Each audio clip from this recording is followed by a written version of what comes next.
শুভেচ্ছা, শুভেচ্ছা, শুভেচ্ছা।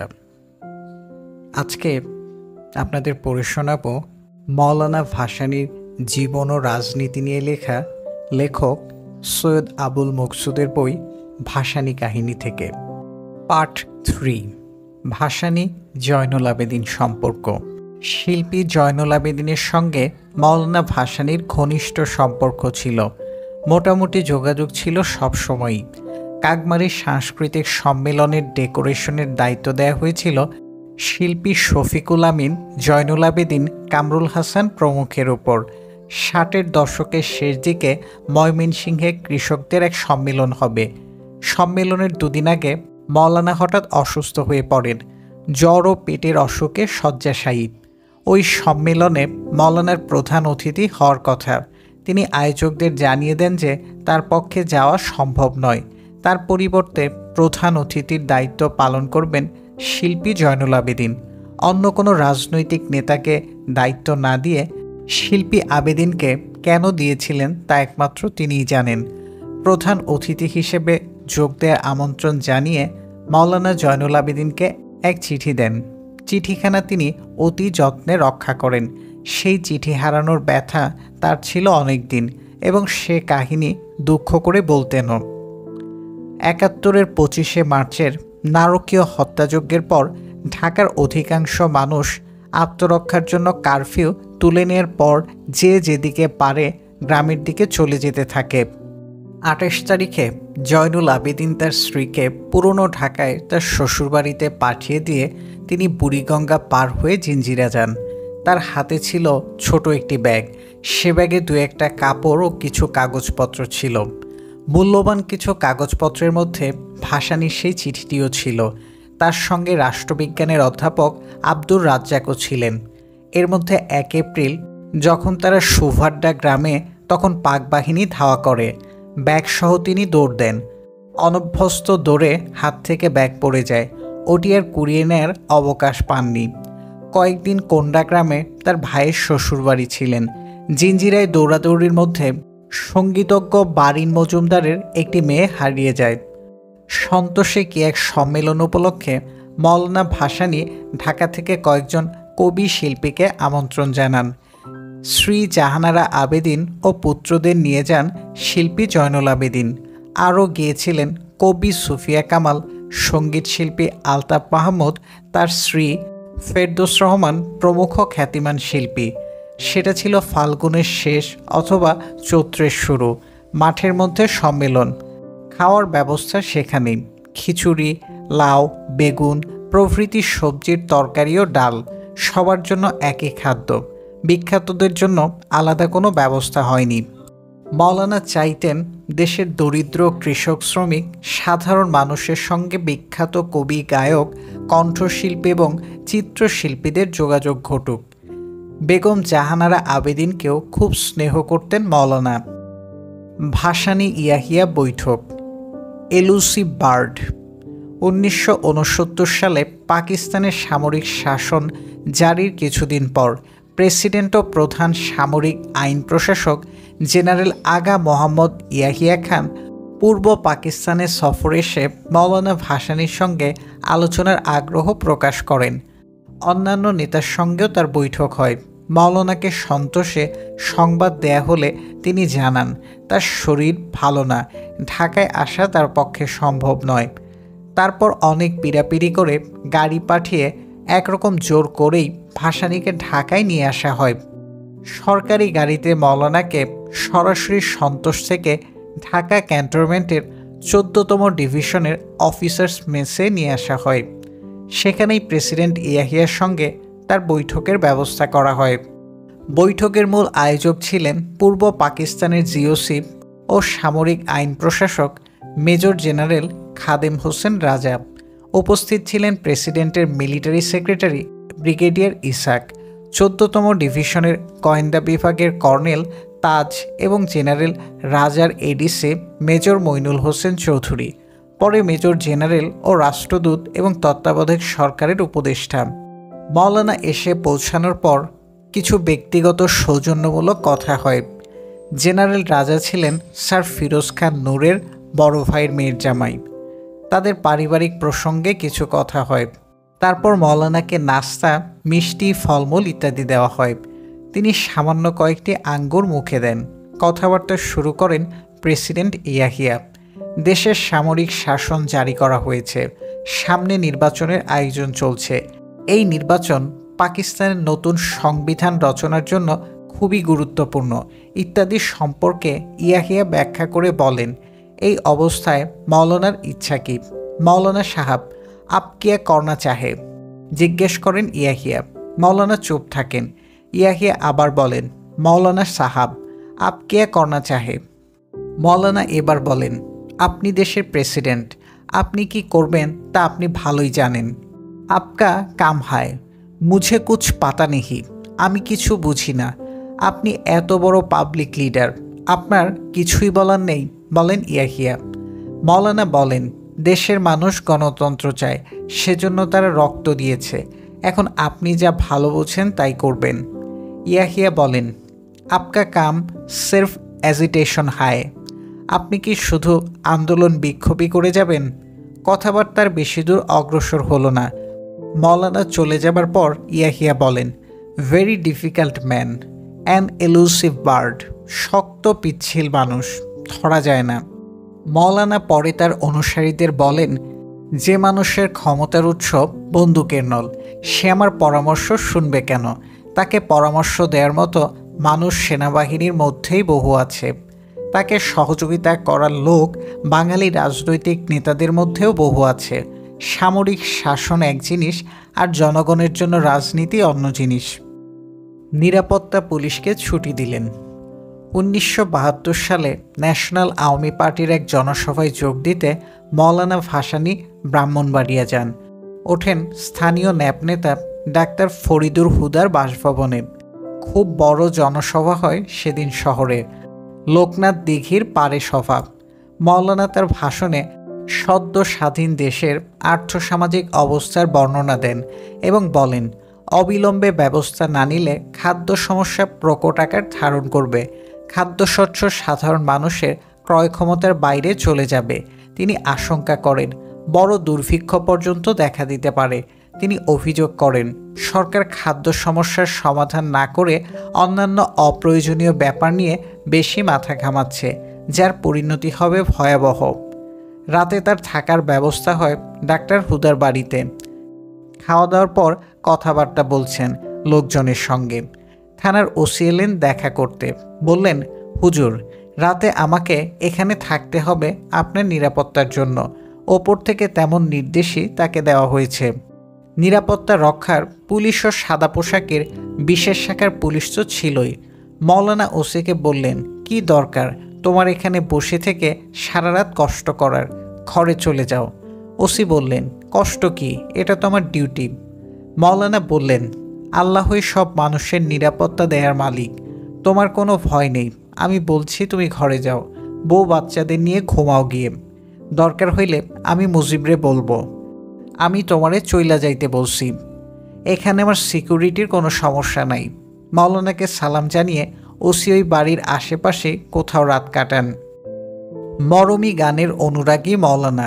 60-এর দশকের শেষ দিকে একদিন জনপ্রিয় সঙ্গীত শিল্পী লায়লা আরজুমান্দ বানু সন্তোষ যান মৌলানা ভাসানীর সঙ্গে দেখা করতে। তখন তিনি প্রফেট অফ ভায়োলেন্স বলে আখ্যায়িত হয়েছেন আইয়ুব বিরোধী আন্দোলনের নেতৃত্ব দিয়ে। লায়লা আরজুমান্দ বানুর বাবা শামসুল হুদা চৌধুরীকে ভাসানী জানতেন কলকাতা থেকে। আরজুমান্দ বানুকে তার বাবার প্রথম কর্মজীবন সম্পর্কে বলেন।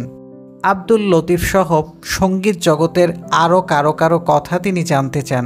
যদিও সঙ্গীতের সঙ্গে মৌলানার বিশেষ সম্পর্ক ছিল না, গান শোনার সময় কোথায় তার। তবে অনেক সময় গ্রামের লোকসঙ্গীত শিল্পীরা কেউ তাকে নানা রকম আধ্যাত্মিক গান শুনিয়েছেন। নানা কথার পর ভাসানী লায়লা আঞ্জুমান্দ বানুর কাছে জানতে চান, বাংলাদেশে মরমী গানের একালে কদর কেমন? আঞ্জুমান্দ বানু বলেন, আগের মতোই, মরমী গানের শ্রোতা কমে নাই। মৌলানা বলেন, কমার কথা নয়, এদেশের মানুষের একটা আধ্যাত্মিক জীবন আছে। তারা যে ধর্মের অনুসারী হোক, বাঙালি গানের ভেতর দিয়েই সৃষ্টিকর্তাকে ডাকে। লালন ফকিরের গান মানুষ এখনো গায়, আরও বেশি বেশি গাওয়া দরকার। তার গানের কথা খুবই মূল্যবান। রবীন্দ্রনাথের বহু গানই তো মরমী গানই, কি বলো? আঞ্জুমান বানু মাথা নাড়েন। আঞ্জুমান বানু অবাক হন এই ভেবে যে ভাসানী মোল্লা হলে ইসলামী গানের কথাই জিজ্ঞেস করতেন, মরমী গানের প্রসঙ্গে জানতে চাইতেন না। রমজান মাসে মওলানা। একবার কমরেড অমল সেন মওলানার স্মৃতিচারণ করছিলেন। জীবনের অনেকটা সময় তারা একসঙ্গে চলেছেন, ঘুরেছেন গ্রাম বাংলার প্রত্যন্ত অঞ্চল। এক রমজান মাসে সিরাজগঞ্জ থেকে কোথাও যাচ্ছিলেন নৌকায়। মওলানা রোজা রেখেছেন, অমল সেন ও অন্যরা বেরোজাদার। শেষ রাতে মওলানা সেহরি খেয়ে ফজরের নামাজ পড়ে নিজেই ভাত রান্না করেন। অমল সেনরা ঘুম থেকে উঠলে তিনি তাদের বলেন, রমজানে দিনের বেলা প্রকাশ্য খাওয়া দাওয়া করা দৃষ্টিকটু হবে, তাই তারা যেন সকাল সকাল একবার ভালো মতো খেয়ে নেন এবং সন্ধ্যায় তার সঙ্গে ইফতার করে ভাত খেয়ে নেবেন। সেবার যে কয়দিন তারা ছিলেন ওভাবেই চলেছে। বহু অমুসলমান সহকর্মী ছিলেন তার। রোজার মাসে তাদের এবং বেরোজগার মুসলমানদের খাওয়া দাওয়ার ব্যাপারে তার সতর্ক দৃষ্টি ছিল। এ প্রসঙ্গেই আরেক দিনের কথা উল্লেখ করেছেন পূর্ব বাংলার কমিউনিস্ট পার্টির নেতা আলাউদ্দিন আহমেদ। ৬৯-এর গণ আন্দোলনের সময় তিনি সারা রোজার মাস গরুর গাড়ি চেপে গ্রামে গ্রামে ঘুরেছেন কৃষকদের সংগঠিত করার জন্য। সারা দেশ, বিশেষ করে উত্তরবঙ্গে কৃষক সংগঠন ও কৃষক আন্দোলন গড়ে তোলার জন্য তিনি প্রধানত আমাদের উপর নির্ভর করেছেন। এজন্য প্রায়ই কৃষক নেতা আব্দুল মতিন ও আমার ডাক পড়ত সন্তোষে। একদিনের কথা মনে পড়ে, আইয়ুব আমলের শেষের দিকে মওলানা ঢাকায় জনসভা করে ফিরে এসেছেন সন্তোষে।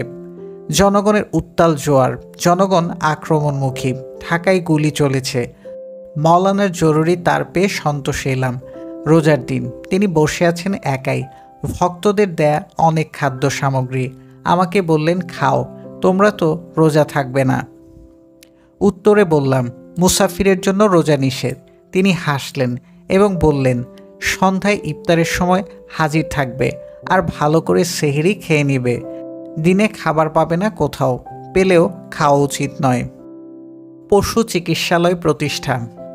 টাঙ্গাইলের দেলদুয়ার থানার লাউহাটি গ্রামের খান পরিবারের সঙ্গে মওলানা ভাসানীর অত্যন্ত ঘনিষ্ঠ সম্পর্ক ছিল। এই পরিবারের দুই ভাই ইরফান আলী খান এবং আসগর আলী খানের সঙ্গে ছিল তার বন্ধুত্বপূর্ণ সম্পর্ক। মওলানা নানা রকম আর্থিক প্রয়োজনও তারা পূরণ করতেন।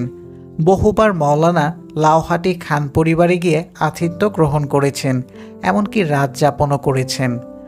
কয়েক একর জমির উপর বাড়ির সামনে বিরাট পুকুরে তিনি দীর্ঘ সময় সাঁতার কেটে গোসল করতেন। ভাসানী ছিলেন একজন বড় পরিবেশবাদী। গাছপালা লাগাতেন, অন্যকে লাগাতে উৎসাহ দিতেন এবং বড় বড় গাছের ছায়ায় তিনি বসে গল্প করতে পছন্দ করতেন। লাউহাটির খানদের বাড়িতে বহু পুরনো গাছ ছিল। একটি ঘরের সামনে ছিল কয়েকটি বকুল গাছ, বয়স ১০০ বছরের কম নয়। তাছাড়া যে ঘরে সাধারণত মওলানা এসে উঠতেন তার সামনে ছিল একটি নিম গাছ, যেটি খানদের পূর্বপুরুষরা লাগিয়েছিলেন ১৯ শতকের শেষ দিকে। তিনি ওই নিম গাছের ছায়ায় বসে ভক্তদের সঙ্গে কথা বলতেন। যে সময়ের কথা বলা হচ্ছে সেটি যুক্তফ্রন্ট সরকারের শাসনামল। তখন একবার তিনি লাউহাটি গেলে স্থানীয় কৃষকরা তাদের নানা সমস্যা নিয়ে মওলানার কাছে আসেন। জমি ও গবাদি পশুই বাংলার প্রধান সম্পদ। গরুর নানা রকম অসুখের কথা তারা মওলানাকে বলেন। তখন তিনি ইরফান আলী ও আসগর আলীকে বলেন, আপনারা একখণ্ড জমি দিলে এখানে একটি পশু হাসপাতাল করার ব্যবস্থা করতে পারি। সঙ্গে সঙ্গে আসগর আলী ২.৫ বিঘা জমি দান করার ঘোষণা দেন। হাসপাতাল প্রতিষ্ঠার জন্য ২০,০০০ টাকা দান করার অঙ্গীকারও তিনি করেন। তখন পূর্ব বাংলার কৃষি ও পশুপালন মন্ত্রী ছিলেন খয়রাত হোসেন। মওলানা মুখ্যমন্ত্রী আতাউর রহমান খান ও খয়রাত হোসেনের কাছে পশু চিকিৎসালয় প্রতিষ্ঠার জন্য একটি চিঠি দিলে তারা সঙ্গে সঙ্গে সম্মত হন। প্রতিষ্ঠিত হয় লাউহাটি পশু হাসপাতাল। মারোয়ারিদের প্রতি। বগুড়া জেলার সোনামুখী ইউনিয়নের আক্কেলপুরে অনেক বাড়ি গেছেন মৌলানা ভাসানী। উঠতেন স্থানীয় ন্যাশনাল আওয়ামী পার্টির নেতা সমীর উদ্দিন মণ্ডলের বাড়িতে। মণ্ডল ছিলেন একজন নিবেদিত বামপন্থী। তিনি ছিলেন একজন গ্র্যাজুয়েট। ন্যাপ ও কৃষক সমিতির নেতা হিসেবে তিনি 5 বছর জেলেও ছিলেন। পূর্ব বাংলার স্বায়ত্তশাসনের সংগ্রামেও অংশগ্রহণ করেন। 71-এর স্বাধীনতার লক্ষ্যে মুক্তিযুদ্ধ শুরু হলে তিনি এলাকায় প্রতিরোধ গড়ে তোলেন এবং তরুণদের বিশেষ করে বামপন্থী কর্মীদের সংগঠিত করেন। এক পর্যায়ে সহযোদ্ধাদের নিয়ে বেশ কিছু অস্ত্রশস্ত্রসহ ভারতের উদ্দেশ্যে রওনা দেন ট্রেনিং গ্রহণের জন্য। পথে রাজাকারদের হাতে ধরা পড়েন। প্রকাশ্যে তাদের গুলি করে হত্যা করে পাক বাহিনী। সেদিন শহীদ হন সমীর উদ্দিন মণ্ডল, আব্দুল গফুর, আব্দুস সালাম, আবুল মাঝি প্রমুখ স্বাধীনতা সংগ্রামী। 60 দশকের শেষের দিকে একবার মৌলানা ভাসানী আক্কেলপুরে এক জনসভায় ভাষণ দিতে আসেন। স্থানীয় ন্যাপের উদ্যোগে জনসভা হয় আক্কেলপুর হাই স্কুল মাঠে। মণ্ডলের বাড়ি থেকে খাওয়া দাওয়া করে সভায় যান মৌলানা। বিরাট জনসভা। ভাসানী তার দীর্ঘ ভাষণে পশ্চিম পাকিস্তানি শাসক শোষণের এক বিস্তারিত বিবরণ দেন। তিনি বলেন, পূর্ব পাকিস্তানের পাট, চা, চামড়া প্রভৃতি রপ্তানির টাকায় পাঞ্জাবিরা পশ্চিম পাকিস্তানে নতুন নতুন শহর এবং শিল্প কারখানা, শিক্ষা প্রতিষ্ঠান, হাসপাতাল গড়ে তুলেছে। পূর্ব বাংলার টাকা পশ্চিম পাকিস্তানে পাচার করার বিরুদ্ধে তিনি জনগণকে প্রতিরোধ গড়ে তোলার আহ্বান জানান। উত্তরবঙ্গের জয়পুরহাট, পার্বতীপুর, দিনাজপুর, রংপুর প্রভৃতি এলাকায় তখন বহু মারোয়ারি ব্যবসা বাণিজ্য করতেন। তারা পাট, কাপড় প্রভৃতি ব্যবসার সঙ্গে যুক্ত ছিলেন। প্রায় শখানেক মারোয়ারি ব্যবসায়ী আক্কেলপুরেও ছিলেন। মৌলানা ভাষণের এক পর্যায়ে ভারতীয় মারোয়ারিদের উদ্দেশ্যে বলেন, তোমরা ব্রিটিশ আমল থেকে এই এলাকায় বংশ পরম্পরায় ব্যবসা বাণিজ্য করছো। তোমাদের এ দেশ থেকে চলে যেতে বলছি না, এদেশে থাকো, ব্যবসা বাণিজ্য করো, কিন্তু এখানকার উপার্জিত সব টাকা পয়সা ভারতে অবৈধভাবে পাচার করো না। তিনি বলেন, তোমরা পশ্চিমবঙ্গের বাঙালিদের মেরুদণ্ড ভেঙে দিয়েছ। ওখানকার টাকা সব রাজস্থান ও উত্তর ভারতে পাচার করে দিচ্ছ। ওখানকার ব্যবসা বাণিজ্য নিয়ন্ত্রণ করছ। এমনিতেই পূর্ব বাংলার অর্থনীতি ধ্বংসের শেষ প্রান্তে। এখান থেকে আর টাকা ভারতে পাচার করো না। কবি, সমালোচক ও অধ্যাপক মতিউর রহমান, যিনি মৌলানার রাজনীতির অনুসারী ছিলেন, ওই সভায় উপস্থিত ছিলেন। গোয়েন্দারাও তার ঘনিষ্ঠ হয়ে যেতেন। মৌলানা ভাসানীর মতো জাতীয় নেতার সঙ্গে সাদা পোশাকে পুলিশের বিশেষ শাখার লোক সবসময়ই থাকত। বিশেষ করে তিনি যখন এক জায়গা থেকে আরেক জায়গায় সফরে যেতেন, তার সঙ্গে অবধারিতভাবে গোয়েন্দা বিভাগের লোক ছায়ার মতো লেগে থাকত। গোয়েন্দা বিভাগের লোকেরা তাদের চাকরির দায়িত্ব নিশ্চয়ই যথাযথ পালন করতেন, কিন্তু ব্যক্তিগতভাবে মৌলানার প্রতি তারা পোষণ করতেন গভীর শ্রদ্ধা। অনেকে আমাদের বলেছেন তারা ভাসানীর সঙ্গে থাকতে পছন্দই করতেন। কেউ কেউ মৌলানার ব্যবহারে মুগ্ধ হয়ে তার ভক্তে পরিণত হতেন। মৌলানার একজন অনুসারী ছিলেন, যিনি পরে মস্কোপন্থী ন্যাশনাল আওয়ামী পার্টিতে চলে যান। সাইফুল ইসলাম লিখেছেন একটি ঘটনার কথা। তার ভাষায়, আইয়ুবী আমল, সন্তোষ থেকে পাঁচবিবির পথে ঝড় বৃষ্টি মাথায় নিয়ে প্রায় রাত দুপুরে এলেন সিরাজগঞ্জে। সঙ্গে একজন, মাথায় তার সেই রংচটা টিনের সুটকেস, ধোকরা কাঁথার পুটলি। ভাবলাম মুরিদ কিংবা তালেবি এলেম। কে একজন জিজ্ঞেস করছেন, হুজুর কি একাই এসেছেন? হ্যাঁ। তাহলে সঙ্গের লোকটা? কেরাবান কাতেবিন, টিকটিকি। উপস্থিত সবাই প্রায় একসঙ্গে চেঁচিয়ে উঠলেন। কর্মীরা পারে তো লোকটাকে উত্তম মধ্যম দেন। মৌলানা সাহেব ধমক দিলেন, আইসলো আমার কাঁধে চাইপা, ভার লাগলো তোমাদের? দেখতেছো না বৃষ্টিতে ভিজা গেছে, ঘরের মধ্যে বসবার দাও। খাবার দেওয়া হলে তিনি লোকটাকে কাছে ডেকে বসালেন। কর্মীদের মধ্যে অনেকেই একরোখা। মৌলানা সাহেবের এই উদারতা তাদের অপছন্দ। তারা ফিসফাস শুরু করলেন, টিকটিকিকে খাওয়াতে হবে। ও কি মানুষ না, গরিব মানুষ, পোলাপান বাঁচাইবার জন্য চাকরি করে। নৌকায় আসতে আসতে শুনছি বুড়া বাপ মাও আছে গায়ের বাড়িতে, জমি জেরাত সব নদীর তলে, বাড়িতে পয়সা করি পাঠান লাগে।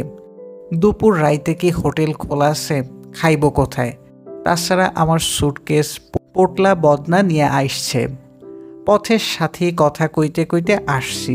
তিনি তার পাতে নিজ হাতে খাবার তুলে দিতে লাগলেন। কর্মীরা সব নিশ্চুপ। একটি ছেলে ও 50 পয়সা।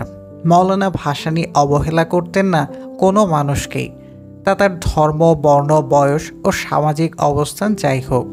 স্বাধীনতার পর তিনি ঢাকায় এলে প্রায়ই মতিঝিলের হোটেল পূর্বরাগে অবস্থান করতেন। সেখানে তার সঙ্গে নানা পেশা ও নানা শ্রেণীর ভক্ত গিয়ে অবাধে দেখা করতেন। দলীয় নেতা ও নিরাপত্তার লোকেরা কখনো কড়াকড়ি করতেন, কিন্তু তার নির্দেশ ছিল কাউকে বাধা না দেওয়ার। একদিন মৌলানা কাজী জাফর আহমেদ, হায়দার আকরাম খান রণ প্রমুখ দলীয় নেতাদের সঙ্গে জরুরি বিষয়ে আলোচনা করছিলেন। এর মধ্যে দেখা গেল রুমের এক কোণায় একটি 13-14 বছরের ছেলে চুপচাপ বসে আছে। নেতারা কেউ তার দিকে বিরক্তিসূচক দৃষ্টিতে তাকিয়ে বললেন, সে কি চায়? সঙ্গে সঙ্গে মৌলানা বললেন, ওকে কিছু বলো না, ছেলেটি আমার এলাকা সিরাজগঞ্জের। ছেলেটির নাম আব্দুর রব আহমেদ। কোনো প্রয়োজন ছাড়াই শুধু মৌলানাকে দেখতে এসেছিল। তারপর মৌলানা তাকে কাছে ডাকলেন এবং পাঞ্জাবির পকেটে হাত দিয়ে একটি 50 পয়সার মুদ্রা বের করে তাকে হাতে দিয়ে বললেন, যাও, কোনো হোটেল থেকে ভাত খেয়ে এসো গিয়ে। তখনকার দ্রব্যমূল্যের বাজারে অতি সস্তা রেস্তোরাঁয় 50 পয়সায় ভাত ডাল খাওয়া যেত। দূর থেকে যে কোনো দর্শনার্থী এলে তিনি অভুক্ত আছেন কিনা সে খবর আগে নিতেন মৌলানা ভাসানী। গোয়েন্দার কোলে নাতনি। মৌলানা ভাসানী সাধারণত একজন সংসারী মানুষই ছিলেন, তবে জনগণের সঙ্গে সারাক্ষণ থাকায় পরিবারের সদস্যদের সময় দিতে পারতেন না। একবার তিনি সন্তোষ থেকে ময়মনসিংহের দিকে কোথাও সফরে যাচ্ছিলেন। তার এক নাতনি, সম্ভবত মেজ ছেলের মেয়ে, বায়না ধরে যে সেও তার সঙ্গে যাবে। বাধ্য হয়ে তিনি তার ব্যক্তিগত সচিবকে বললেন, ও যখন যেতে চাইছে ওকে নেওয়া হোক। 7-8 বছর বয়স্ক বালিকার তাদের সঙ্গে মাঝে মাঝে হাঁটতে কষ্ট হবে সে কথা মৌলানাকে বলা হলেও তিনি বললেন, যেতে চাই চলুক। অত বড় মেয়েকে অনেকটা পথ কোলে নিয়ে যাওয়াও কঠিন, সে কথা মৌলানাকে বললে তিনি বলেন, যখন হাঁটতে ওর কষ্ট হবে তখন ওকে তুমি নিও। তোমার কষ্ট হলে এক কাজ করো, আমার সঙ্গে তো এসবির স্পেশাল ব্রাঞ্চের গোয়েন্দা লোক থাকবেই, কখনো ওদের কোলে তুলে দিও। সেবার এক গোয়েন্দা মৌলানার নাতনিকে বেশ অনেকটা পথ কোলে করে বহন করেছিলেন, তবে তিনি তা করেছিলেন সানন্দেই। গোয়েন্দাদের পিছু লেগে থাকা তিনি অপছন্দ করতেন, বিরক্ত হতেন, কিন্তু সর্বদাই খাবারের সময় তিনি তাদের খাওয়ার ব্যাপারে খেয়াল রাখতেন।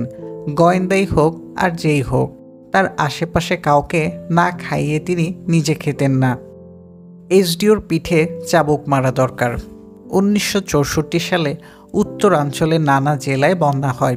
মৌলানা ভাসানী বিভিন্ন বন্যা উপদ্রুত এলাকা সফর করেন।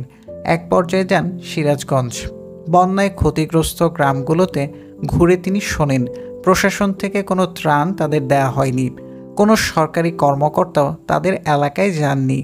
এসব অভিযোগ শুনে বন্যার্ত মানুষের এক সমাবেশে তিনি সরকারকে, বিশেষভাবে স্থানীয় প্রশাসনকে কঠোর ভাষায় সমালোচনা করেন। বলেন, জনগণের টাকায় অফিসারদের বেতন দেয়া হয়, অথচ জনগণের আপদে বিপদে তারা তাদের পাশে থাকে না।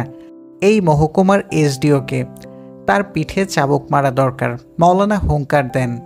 এসডিও বা মহকুমা প্রশাসকের কানে কথাটা যায়।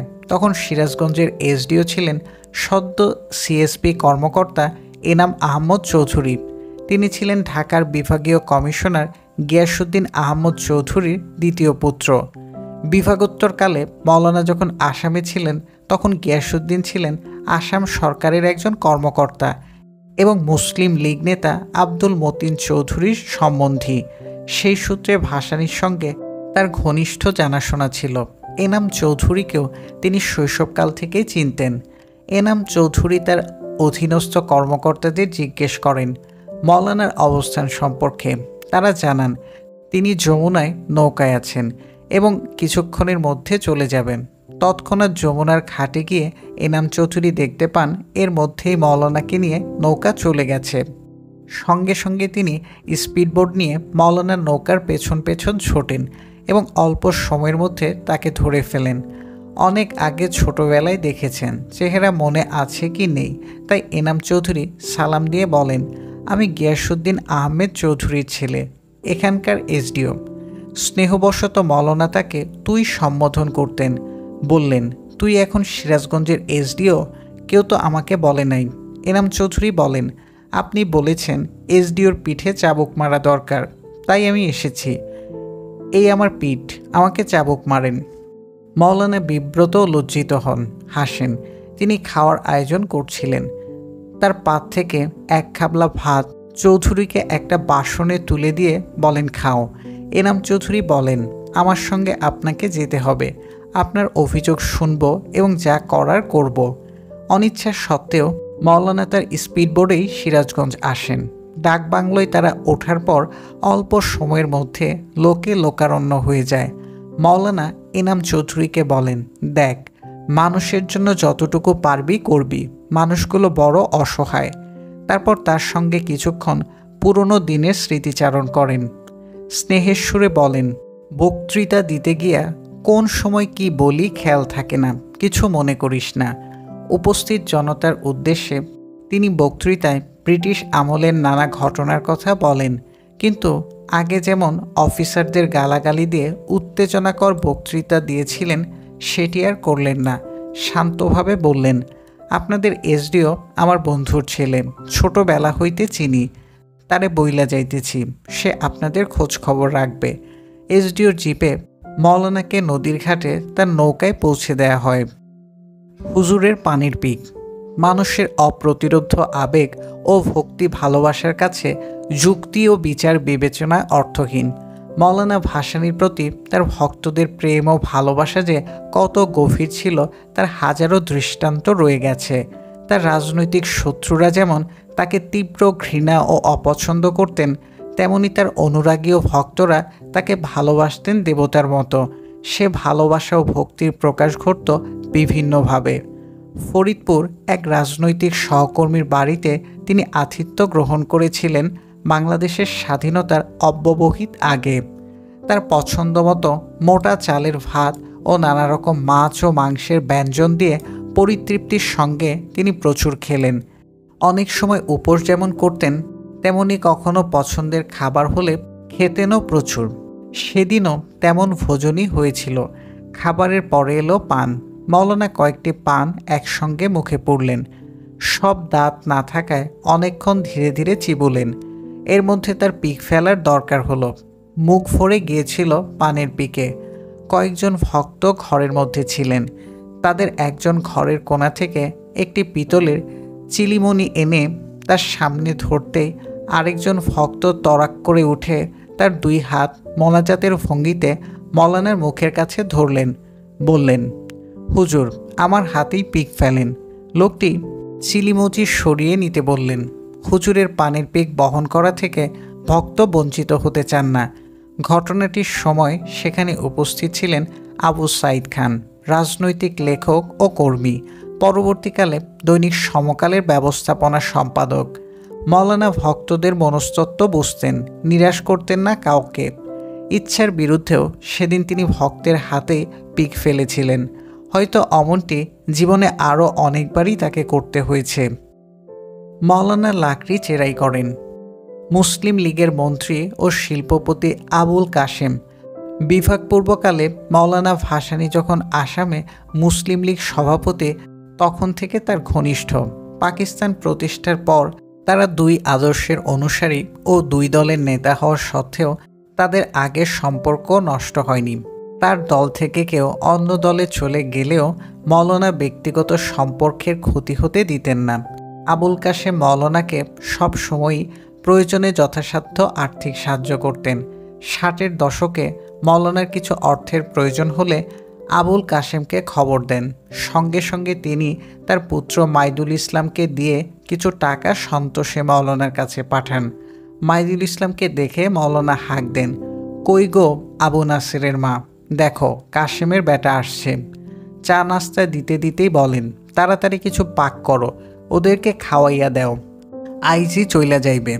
বেগম আলেমা ভাসানী বলেন, পাকঘরে তো এক টুকরা খড়িও ফাড়া নাই, ভাত চড়াই কি দিয়া। তখন বাড়িতে কোনো কাজের লোক ছিল না।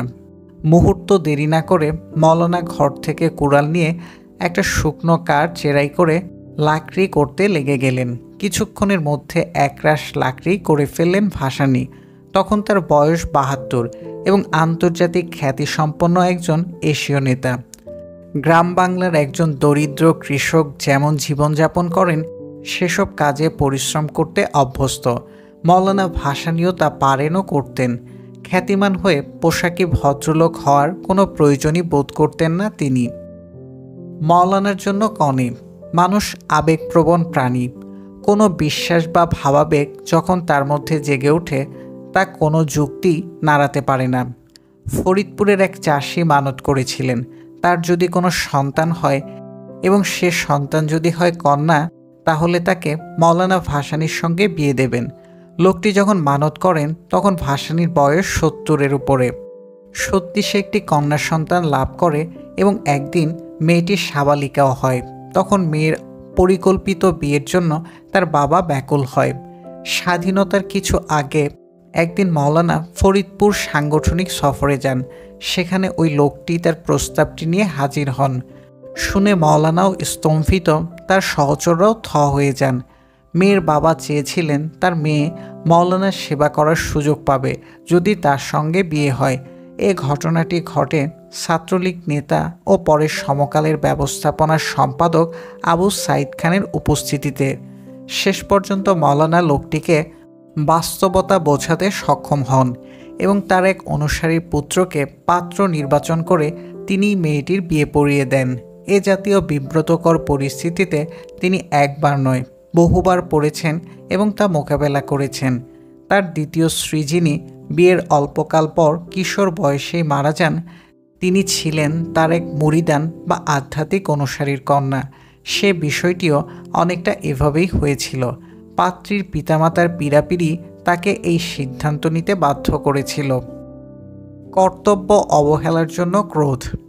১৯৫৭ সালের কাকমারির সম্মেলনের সময় টাঙ্গাইলের মহকুমা পুলিশ কর্মকর্তা ছিলেন আসাম মুসলিম লীগ নেতা আব্দুল মতিন চৌধুরীর জাতি ভাই আব্দুল মনিম চৌধুরী, যাকে মৌলানা ভাসানী তুতু ডাক নামেই ডাকতেন। তারা ছিলেন বহুদিনের পরিচিত, অনেকটা আত্মীয়ের মতো। সম্মেলনের সময় তিনি অসামান্য পরিশ্রম করেন। দায়িত্বপ্রাপ্ত সরকারি কর্মকর্তা হিসেবে শুধু নয়, ব্যক্তিগতভাবেও। সম্মেলন হয়েছিল মোটামুটি 10 দিনের মতো। এর মধ্যে প্রধানমন্ত্রী হোসেন শহীদ সোহরাওয়ার্দী ছিলেন 2 দিন, মুখ্যমন্ত্রী আতাউর রহমান খান প্রমুখ নেতা ছিলেন 3-4 দিন। নেতৃবৃন্দ ও মন্ত্রীদের থাকার জন্য মাঠের মধ্যে বিশেষভাবে উন্নত মানের তাঁবু স্থাপন করা হয়েছিল। ওই কয়েকদিন অতিরিক্ত পুলিশও মোতায়েন ছিল। তারা যেদিন কাকমারি ত্যাগ করেন সেই দিনই তাঁবু তুলে ফেলা হয় এবং অতিরিক্ত পুলিশ প্রত্যাহার করা হয়। তাতে মৌলানা সাহেব ভীষণ ক্ষেপে যান। এসডিপিওকে ডেকে পাঠান। তাকে বলেন, তুমি কি মনে করো প্রধানমন্ত্রী, মুখ্যমন্ত্রী ও মন্ত্রীরা মানুষ আর অন্যরা কুত্তাবিলাই? তারা আসল মেহমান না, তারা আসছিলেন তাদের সরকারি দায়িত্ব পালন করতে। আমার আসল মেহমান আমার মুরিদানরা, আর যেসব গানের দল আইছে তারা। তুমি কি মনে করো তাদের জন্য তাঁবুর দরকার নাই, পুলিশের দরকার নাই? তোমারে আমি টাঙ্গাইল থেকে ট্রান্সফার করাবো। পাশে কেউ একজন ছিলেন, তাকে বললেন, লাগাও ট্রাঙ্কল হোম মিনিস্টার আর চিফ মিনিস্টারকে। সত্যি মৌলানা তার সেই স্নেহভাজনকে বদলি করাতেন, যদি না বেগম মতিন চৌধুরী অনুরোধ করে মৌলানাকে নিবৃত করতেন। স্বজনপ্রীতি বলে কোনো জিনিস মৌলানা ভাসানীর মধ্যে ছিল না। যত ঘনিষ্ঠ হোক, কারো কর্তব্যে অবহেলা তিনি বরদাস্ত করতেন না। চাকরির তদবিরকারী মৌলানা ভাসানীর নিজের সন্তানদের জন্য কোথাও তদবিরের প্রয়োজন হয়নি, কিন্তু দীর্ঘ জীবনে অনেকের চাকরির জন্যই তিনি তদবির করেছেন। আসাম মুসলিম লীগ নেতা আব্দুল মতিন চৌধুরীর শ্যালক আব্দুল কাহকার চৌধুরী 1940-এর দশকে আলিগড় মুসলিম বিশ্ববিদ্যালয় থেকে বিএ পাশ করেন।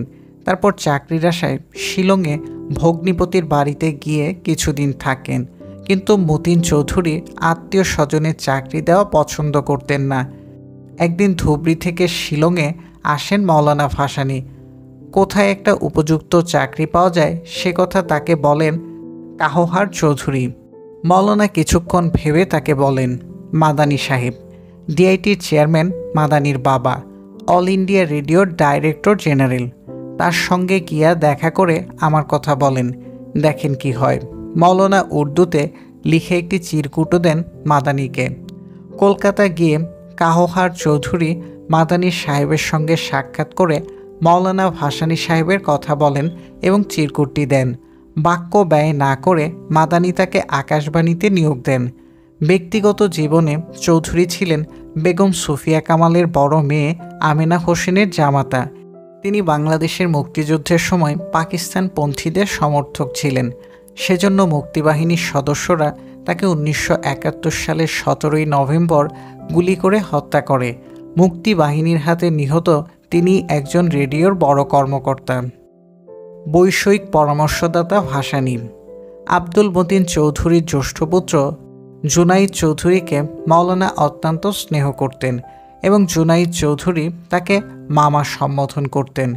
জুনাইদ চৌধুরী বার্মার শেল তেল কোম্পানিতে চাকরি করতেন এবং থাকতেন চট্টগ্রামে। চট্টগ্রামে সফরে গিয়ে মৌলানা কখনো থাকতেন শামসুল হুদা নামের বহদ্দারহাটের ন্যাশনাল আওয়ামী পার্টির একজন নেতার বাড়িতে, যে বাড়ির নাম ছিল ভাসানী ভবন। তার স্ত্রী চেমন আরা ছিলেন একজন চিকিৎসক। স্বাধীনতার বছর 2 আগে একবার মৌলানা চট্টগ্রাম গিয়ে ভাসানী ভবনে অবস্থান করেন। জুনায়েদ চৌধুরী তার সঙ্গে দেখা করতে সেখানে আসেন। নানা কথার পর মৌলানা বলেন, তুমি কি ঢাকায় বাড়ি বানাইছ? তোমার আত্মীয় স্বজন সব ঢাকায়, চাকরির পর ঢাকাতেই তোমাদের থাকতে হইবে, তুমি ঢাকায় বাড়ি বানাও। এরপর তিনি উপায় বাতলে দেন, তুমি সরকারের কাছে একটা প্লট চাও, ডিআইটির চেয়ারম্যান মাদানীর সঙ্গে দেখা করো, তুমি তোমার পরিচয় দিবা। তোমার বাবা ও মাদানীর বাবা বন্ধু ছিলেন। মাদানীর বাবা ছিলেন অল ইন্ডিয়া রেডিওর ডিজি। গিয়াসের ঢাকা বিভাগের কমিশনার গিয়াসউদ্দিন আহমেদ চৌধুরী, গিয়াসের ছেলেরা ফারুক চৌধুরী, এনাম চৌধুরী প্রমুখ সব জায়গা পাইছে, বাড়ি করছে। তুমি মাদানীর কাছে প্লট চাও, পাইবা।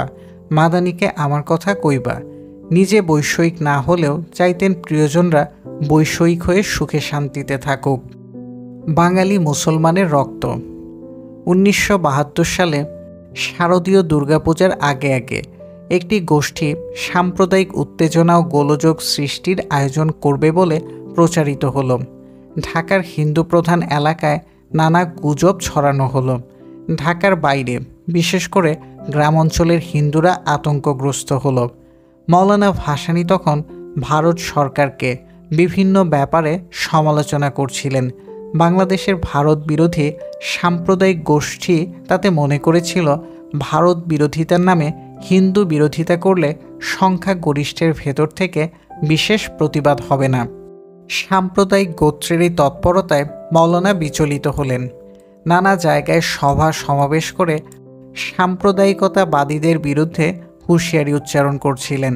বিভিন্ন সমাবেশে গিয়ে তিনি বক্তৃতায় মুসলমান সাম্প্রদায়িকতাবাদীদের উদ্দেশ্যে বলতে লাগলেন, যেসব মুসলমান হিন্দুদের বিধর্মী মনে করে, তাদের ক্ষতি করতে চায়, আমি তাদের বলি, তোমরা কারা? খুব বেশি হইলে 4-5 পুরুষ আগে তোমরা কারা ছিলাম? তোমাদের বাপদাদারা ছিল হয় হিন্দু নয় নমশূদ্র। এদেশের হিন্দু আর মুসলমানের একই রক্ত। কতজন আরব, ইরান, আফগানিস্তান হইতে আসিয়াছে। 5 পুরুষ আগে যারা ছিল তোমাদের পূর্বপুরুষ, আজ তাদের গায়ে হাত তুলতে তোমাদের বুক কাঁপে না? তোমরা কি মানুষ না পশু?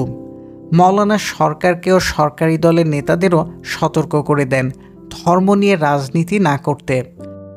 ধর্ম নিয়ে ক্ষমতার কথা শুধু সভা সমাবেশে আড়ালে হবে না, বাস্তব জীবনে তার প্রয়োগ চাই। কৃষকের ছেলেকে পরামর্শ। মধ্য 60-এ কিশোরগঞ্জ থেকে কয়েকজন যুবক যায় সন্তোষে মৌলানা ভাসানীর সঙ্গে সাক্ষাৎ করতে। তারা প্রায় সবাই কলেজের ছাত্র। তাদের মধ্যে বাইজিতপুরের সাইফুল ইসলামও ছিলেন। তিনি তখন ভৈরব হাজী আসমত কলেজের মাধ্যমিকের ছাত্র এবং ছাত্র ইউনিয়নের একজন সক্রিয় কর্মী। যুবকদের কেউ কেউ ছাত্র ইউনিয়নের সঙ্গে যুক্ত হওয়ার আগ্রহ দেখান। মৌলানা তাদের সমাদর করেন, নাস্তা পানি খেতে দেন। একটি ছেলে ছিল একটু বেশি স্মার্ট, কথা বলতো একটু বেশি। মৌলানার কথার মধ্যে সে বলে, হুজুর, আমি ছাত্র রাজনীতি করার সিদ্ধান্ত নিয়েছি, ছাত্র ইউনিয়ন করব, সমাজতন্ত্র আমার ভালো লাগে। মৌলানা বললেন, তোমার এলাকার কৃষকদের অবস্থা কী? ছেলেটি বলে, কইতে পারতাম না, আমি তো এখনও ছাত্র। ভাসানী বলেন, তোমার বাপ কী করে? ছেলেটি বলে, কৃষক, গ্রামে চাষাবাদ করে, অল্প কিছু জমি জমা আছে। মৌলানা একটু রেগে যান, বলেন, কৃষকের ছেলে হইয়া এলাকার কৃষকের অবস্থা বলতে পারো না, তুমি করবা ছাত্র ইউনিয়নের রাজনীতি। তোমারে দিয়া ছাত্র ইউনিয়নের রাজনীতি হইব না। কলেজে পড়তে গিয়া বাপদাদার পেশার কথা ভুইলা গেছ। সমাজতন্ত্রের আন্দোলন তোমারে দিয়া হইব না। ভালো কইরা লেখাপড়া কইরা পাশ করো গিয়া, চাকরি বাকরি করো, তবে ঘুষ খাইও না, দুর্নীতি কইরো না। ছাত্রনেতা হওয়ার দরকার নাই, ভালো মানুষ হওয়ার চেষ্টা করো। ওই যুবক জীবনে আর কিছু হতে পারেনি। মোনায়েমের লোকদের কালো পতাকা। 1964 সালে মৌলানা ভাসানী কিশোরগঞ্জ এলাকায় কয়েকটি জনসভা করেন। তার কিছুদিন আগেই তিনি চীন সফর করে এসেছেন। এক পর্যায়ে তিনি বাইজিতপুরে আসেন জনসভা করতে, ওঠেন স্থানীয় ডাকবাংলোয়। মৌলানা ডাকবাংলোয় আছেন জেনে একদল মুসলিম লীগ নেতাকর্মী সেখানে যায় কালো পতাকা দেখাতে। তারা স্লোগান দেয়, ভাসানী ফিরে যাও। তাদের স্লোগান মৌলানার কানে যায়, তিনি কোনো পাত্তা দেন না। কিছুক্ষণ পর যখন তিনি জনসভায় ভাষণ দিতে যান, তখন তারা সেখানে গিয়েও কালো পতাকা দেখায় এবং বিক্ষোভ প্রদর্শন করে। মৌলানার ভাষণে তারা বাধা সৃষ্টি করে। ভাসানী প্রথম ওদের গুরুত্ব না দিলেও এক পর্যায়ে ওদের চিৎকারে বিরক্ত হন, বলেন, আইয়ুবের দলের লোক হইয়া তোমরা আমার মিটিংয়ে বাধা দিতে আইছো? তোমাদের নেতা আইয়ুব খানের বাড়ির কাছে গিয়া আমি সভা কইরা আসলাম, কেউ কোনো কথা কইল না। এইখানে তোমরা আইছো গণ্ডগোল পাকাইতে। তোমরা পাকিস্তানকে আমার চেয়ে বেশি ভালোবাসো? ভাইও, আপনারা এই মানুষগুলারে খেদাইয়া দেন। বিক্ষোভকারীরা ছিল গভর্নর মোনায়েম খানের লোক। প্রশাসন ও পুলিশ ছিল তাদের পক্ষে। মৌলানা হুঙ্কার দিতেই সভার মানুষ ধাবিত হয় তাদের দিকে, কয়েকজনকে দেয় গণধোলাই। কালো পতাকা ফেলে দিয়ে তারা প্রাণপণে দৌড়াতে থাকে। জনতাকে শান্ত করে মৌলানা আবার সভা শুরু করেন। তিনি বলেন, মোনায়েম খান মনে করেছে দেশটা তার বাপদাদার তালুক, একদিন এই দেশের মাটিতে তার জায়গা হবে না। বেঈমানদের দেশের মাটিও জায়গা দেয় না। প্রবল দাপুটে গভর্নরের সত্যি দেশের মাটিতে জায়গা হয়নি। অমলেন্দু দেকে পরামর্শ। ৭১ মুক্তিযুদ্ধের সময় মৌলানা ভাসানী তার 2 সহযোগীকে নিয়ে যখন ভারতে যান এবং কলকাতায় অনেকদিন অবস্থান করেন, তখন তার 2 সহচর ইতিহাসবিদ অধ্যাপক অমলেন্দু দের বাড়িতে একবেলা করে খেয়েছেন। অধ্যাপক দে বৈবাহিক সূত্রে শেরেবাংলা ফজলুল হকের নাতনি জামাই। মুক্তিযুদ্ধের সময় তার সাহায্য সহযোগিতার জন্য মৌলানা কৃতজ্ঞতা প্রকাশ করেন। স্বাধীনতার পর তার সঙ্গে দেখা করার জন্য খবর দেন। অধ্যাপক অমলেন্দু যখন 1972-এ বাংলাদেশ সফরে আসেন, তখন মৌলানা ভাসানী মতিঝিল হোটেল পূর্বরাগে অবস্থান করছিলেন। অধ্যাপক দে মৌলানার সঙ্গে হোটেল পূর্বরাগে গিয়ে সাক্ষাৎ করেন। প্রথমেই দে দম্পতিকে তিনি ভক্তদের পাঠানো খাবার থেকে আপ্যায়িত করেন। তারপর মুক্তি সংগ্রাম ও ভারত বাংলাদেশ রাজনীতি নিয়ে দীর্ঘ আলোচনা করতে থাকেন। অর্থাৎ ভাসানী বক্তা, অধ্যাপক দে মনোযোগী শ্রোতা। মৌলানা বলেন, আকস্মিকভাবে সশস্ত্র মুক্তিযুদ্ধ শুরু হয়, হিংস্র পাকিস্তানি সেনাবাহিনীর মোকাবেলা করা বাংলাদেশের মানুষের পক্ষে কঠিন হতো। ভারতের সহযোগিতা ছাড়া এত তাড়াতাড়ি পাকিস্তানিদের পতন ঘটানো সম্ভব হতো না। যেসব ভারতীয় সৈন্য পূর্ব রণাঙ্গনে পাক ভারত যুদ্ধে শহীদ হয়েছেন, তিনি তাদের প্রতি শ্রদ্ধা জানান। তিনি বলেন, তবে ভারত সরকার ও কংগ্রেসের সঙ্গে বাংলাদেশ সরকার ও বাংলাদেশের রাজনৈতিক দলগুলোর নীতি ও আদর্শগত পার্থক্য রয়েছে। ওই পার্থক্য মেনে নিয়েই দুই দেশের সরকার ও জনগণের মধ্যে বন্ধুত্ব টিকিয়ে রাখতে হবে। কারো নীতি কারো উপর চাপিয়ে দেয়া যাবে না। বিশেষ করে বড় দেশ ভারত যদি তা করে, তাহলে ভারত বাংলাদেশের সম্পর্ক ক্ষতিগ্রস্ত হবে। মাওলানা যখন শুনলেন অধ্যাপক দে প্রধানমন্ত্রী শেখ মুজিবুর রহমানের সঙ্গেও দেখা করতে যাবেন, তখন তিনি বলেন, মুজিব অনেক ভুল করছে। তাছাড়া সে দলের ভেতরে ও বাইরে শত্রুপক্ষও চিনতে পারে না। আপনি তাকে আমার কথা গিয়ে বলবেন। সাবধানে না চললে এবং বিচার বিবেচনা করে কাজ না করলে তার জীবনের উপর হুমকি আসতে পারে। শত্রুরা তাকে বাঁচতে দেবে না। অধ্যাপক দে জানান, ওই কথা কি তিনি শেখ সাহেবকে বলতে পারেন? এ কথা কি বলা যায় যে আপনার শত্রুরা আপনাকে হত্যা করতে পারে? 2.5 ঘন্টা কথা বলে ঘর থেকে বেরোনোর পর হিন্দুস্তান স্ট্যান্ডার্ডের সংবাদদাতা তুষার পণ্ডিত অধ্যাপক দেকে পীড়াপিড়ি করেন মাওলানা এতক্ষণ কি বললেন তা বলার জন্য। কারণ ততক্ষণে মাওলানা ভারত বিরোধী হিসেবে আখ্যায়িত হচ্ছিলেন। মাওলানা ভারত বিরোধী মূর্তিকে আরও বড় আকার দেওয়ার জন্য ভারতের, বিশেষ করে পশ্চিমবঙ্গের কয়েকটি কাগজ ব্যাপক লেখালেখি করে। তার মধ্যে আনন্দবাজার পত্রিকা, হিন্দুস্তান স্ট্যান্ডার্ড প্রভৃতির ভূমিকা ছিল বাড়াবাড়ি রকম। অমলেন্দু দেব বঙ্গবন্ধুর সঙ্গে দেখা হলে মাওলানার উদ্বেগের কথা তাকে আভাসে ইঙ্গিতে জানিয়েছিলেন। মাওলানা লাগেজ কোথায়? 1967 সালে সিলেট জেলার কুলাউড়ার কাছে লংলাতে এক বড় কৃষক সম্মেলন করেন মাওলানা ভাসানী। কৃষক সমিতির সাধারণ সম্পাদক আব্দুল হক সহ অনেক নেতা তাতে যোগ দেন। লংলা জমিদার বাড়ির কাছে অনুষ্ঠিত সম্মেলনের প্রধান আয়োজক ছিলেন স্থানীয় কমিউনিস্ট নেতা আলী সফদার খান। সম্মেলনে ভাষণ দিতে গিয়ে মাওলানা বলেন, মার্কিন সাম্রাজ্যবাদের পরিকল্পনা বাস্তবায়ন করতে গিয়ে আইয়ুব সরকার সবুজ বিপ্লব করছে। এই সবুজ বিপ্লবের মধ্যে খাদ্য উৎপাদন কিছু বাড়তে পারে, কিন্তু তাতে সাধারণ কৃষকের কোনো লাভ নাই। উপকার যেটুকু হওয়ার তা জোরদার ও মজুতদারদের। কৃষকদের মধ্যে জমির সুষম বন্টন করতে হবে। শাসক শোষকের বিরুদ্ধে ঐক্যবদ্ধ হওয়ার জন্য তিনি কৃষকদের প্রতি আহ্বান জানান। কুলাউড়া থেকে তার যাওয়ার কর্মসূচি ছিল চট্টগ্রামে। তিনি ট্রেনে সফরসঙ্গীদের নিয়ে রওনা হন চট্টগ্রামের উদ্দেশ্যে। তার সঙ্গে একই কম্পার্টমেন্টে ছিলেন আব্দুল হক, ডক্টর টি আলী প্রমুখ। আখাউড়া জংশনে ট্রেন বদল করতে হবে। আখাউড়া ন্যাপ ও কৃষক সমিতির নেতাকর্মীদের সংবাদ দেয়া হয়েছিল মাওলানা সেখানে ট্রেন বদলাবেন। ওখানকার 2-1 জনকে দায়িত্ব দেওয়া হয়েছিল তার লাগেজ ঠিকমতো চট্টগ্রামের ট্রেনে তোলার। মাওলানা স্টেশন থেকে নেমে রেলওয়ে কর্মচারী ও জনতার সঙ্গে কিছুক্ষণ কথা বলে দ্রুত গিয়ে চট্টগ্রামমুখী ট্রেনে ওঠেন। তার সঙ্গে একজন দলীয় কর্মী বা নেতা একটি ছোট বালিশ নিয়ে তার পিছে পিছে কম্পার্টমেন্টে ঢোকেন।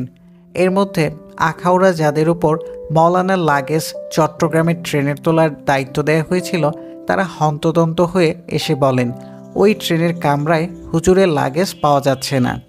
মাওলানার এক সহচর বলেন, কিসের লাগেজ? হুজুরের জিনিসপত্র, ব্যাগ ট্যাগ। সহচর বালিশটি দেখিয়ে বললেন, হুজুরের সঙ্গে তো শুধু এই বালিশ আর একটা গামছা, ওনার একটি লুঙ্গি আমার কাপড়ের ব্যাগটায় আছে, আর তো কোনো জিনিস নাই, ওইগুলোই তো লাগেজ। কর্মীরা লজ্জিত বিস্মিত হয়ে দ্রুত ট্রেনের কামরা থেকে নেমে যান। গোলটুপি আর লাল টুপি। 1969 থেকে 70 সালে মাওলানা ভাসানী সারা দেশে অনেকগুলো কৃষক সম্মেলন করেন। পশ্চিম পাকিস্তানেও কয়েকটি বড় বড় কৃষক সম্মেলন করেন। 1970 সালে বাংলাদেশে একটি বড় কৃষক সম্মেলন হয় পাবনার শাহজাদপুরে।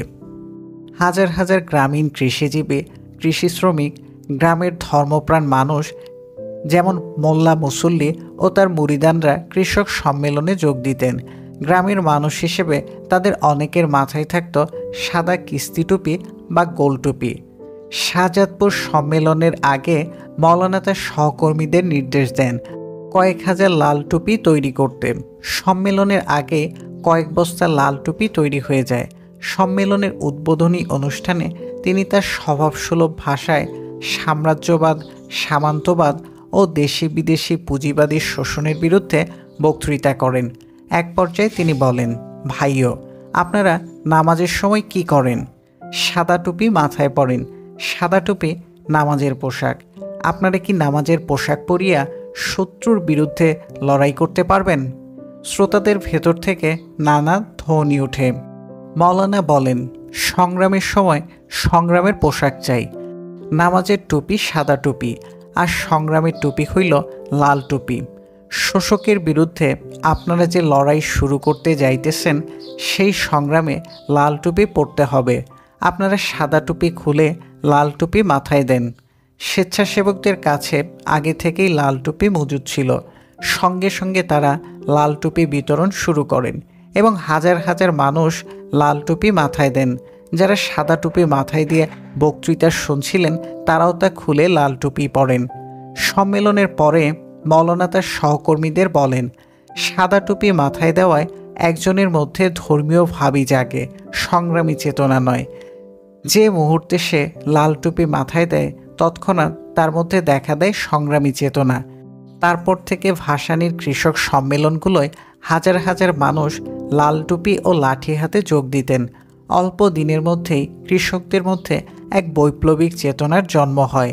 একটি বড় আন্দোলনের জন্য তা ছিল প্রস্তুতি পর্ব। মাওলানার মাদুরে মহিলা কথাশিল্পী। 1950 ও 60-এর দশকে পূর্ব বাংলার মুসলমান নারী গল্প উপন্যাস লেখকদের একজন ছিলেন রাজিয়া মজিদ। 1940-এর দশকে তিনি ছিলেন লেডি ব্রেবর্নের ছাত্রী। পেশা ছিল শিক্ষকতা। অবসর গ্রহণ করেন ঢাকার শেরেবাংলা নগর সরকারি বালিকা উচ্চ বিদ্যালয়ের প্রধান শিক্ষয়িত্রী হিসেবে। রাজিয়া মজিদ অনেকগুলো গল্প উপন্যাস, রম্য রচনা ও ভ্রমণ কাহিনীর লেখিকা। তার উপন্যাসগুলোর মধ্যে রয়েছে তমসা বলয়, দিগন্তের স্বপ্ন, মেঘের জলতরঙ্গ, নক্ষত্রের পতন প্রভৃতি।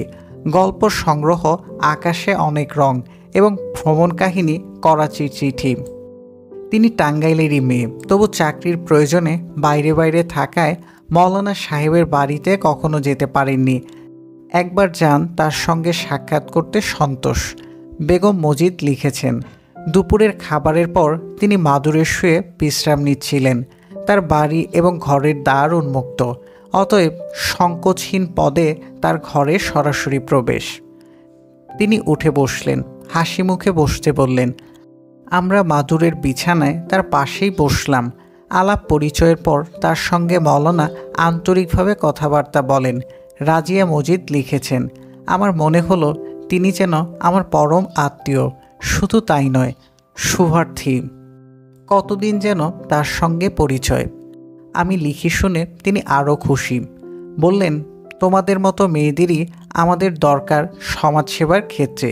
দেখো, তোমরা আমাকে রাজনীতিক বলতে চাও বলো, আসলে আমি তো সমাজসেবী। মৃদুকণ্ঠে আমি বললাম, রাজনীতির প্রধান উদ্দেশ্যই তো সমাজসেবা। ভাসানী বললেন, যারা ক্ষমতায় গিয়ে সরকার গঠন করে তাদের ভুলভ্রান্তি ধরিয়ে দেওয়ার লোক নেই। কেউ ভয়ে চুপ করে থাকে, কেউ কেউ তাদের তোষামত করে নিজেদের স্বার্থ বাগিয়ে নেয়। কাজেই সরকারের কাজের সমালোচনাটা হয় না ঠিক মতো।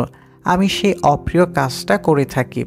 রাজিয়া মজিদ আরও লিখেছেন, ভাসানী শুধু আচার ব্যবহার এবং পোশাক আশাকে সাদাসিধে ছিলেন তাই নয়, খাওয়া দাওয়াতে সাধারণ বাঙালি।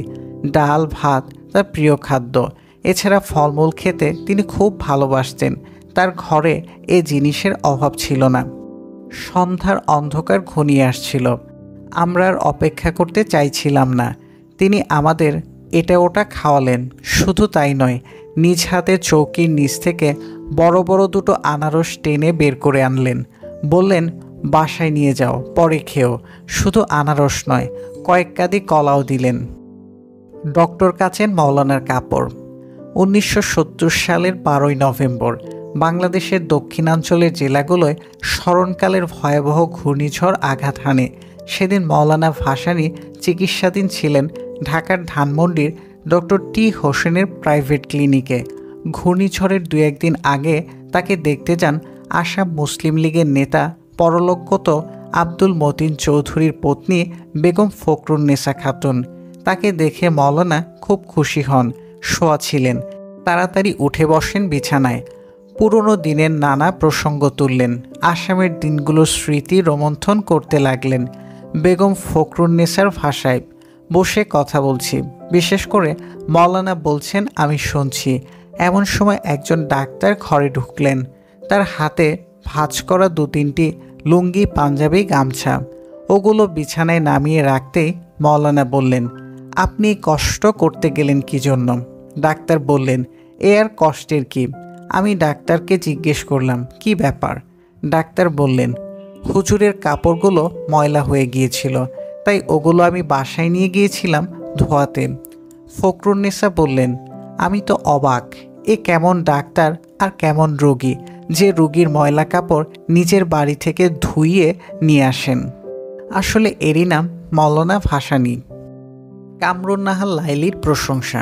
মৌলানা ভাসানী ছিলেন দলীয় নেতার ঊর্ধ্বে।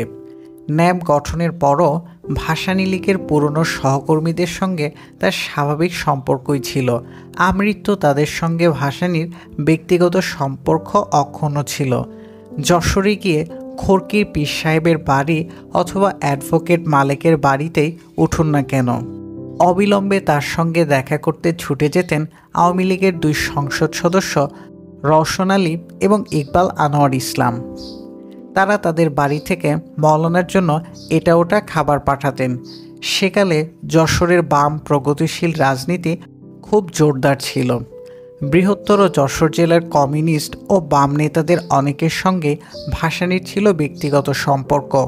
যশোরের কমিউনিস্ট নেতা ডাক্তার মারুফ হোসেন, নড়াইলের ডাক্তার সাইফুদ্দাহার, যশোরের আব্দুল হক, নড়াইলের নূরজালাল, বটু দত্ত, অমল সেন প্রমুখ ভাসানীর খুবই ঘনিষ্ঠ ছিলেন। রাজনৈতিকভাবে তারা বিভিন্ন সময় বিভিন্ন সংগঠনে কাজ করলেও নীতি আদর্শে তাদের মধ্যে মতপার্থক্য থাকলেও ব্যক্তিগতভাবে মৌলানার সঙ্গে তাদের সম্পর্ক খুবই ভালো ছিল। কমিউনিস্টদের ত্যাগের কথা তিনি তাদের আড়ালে বলতেন।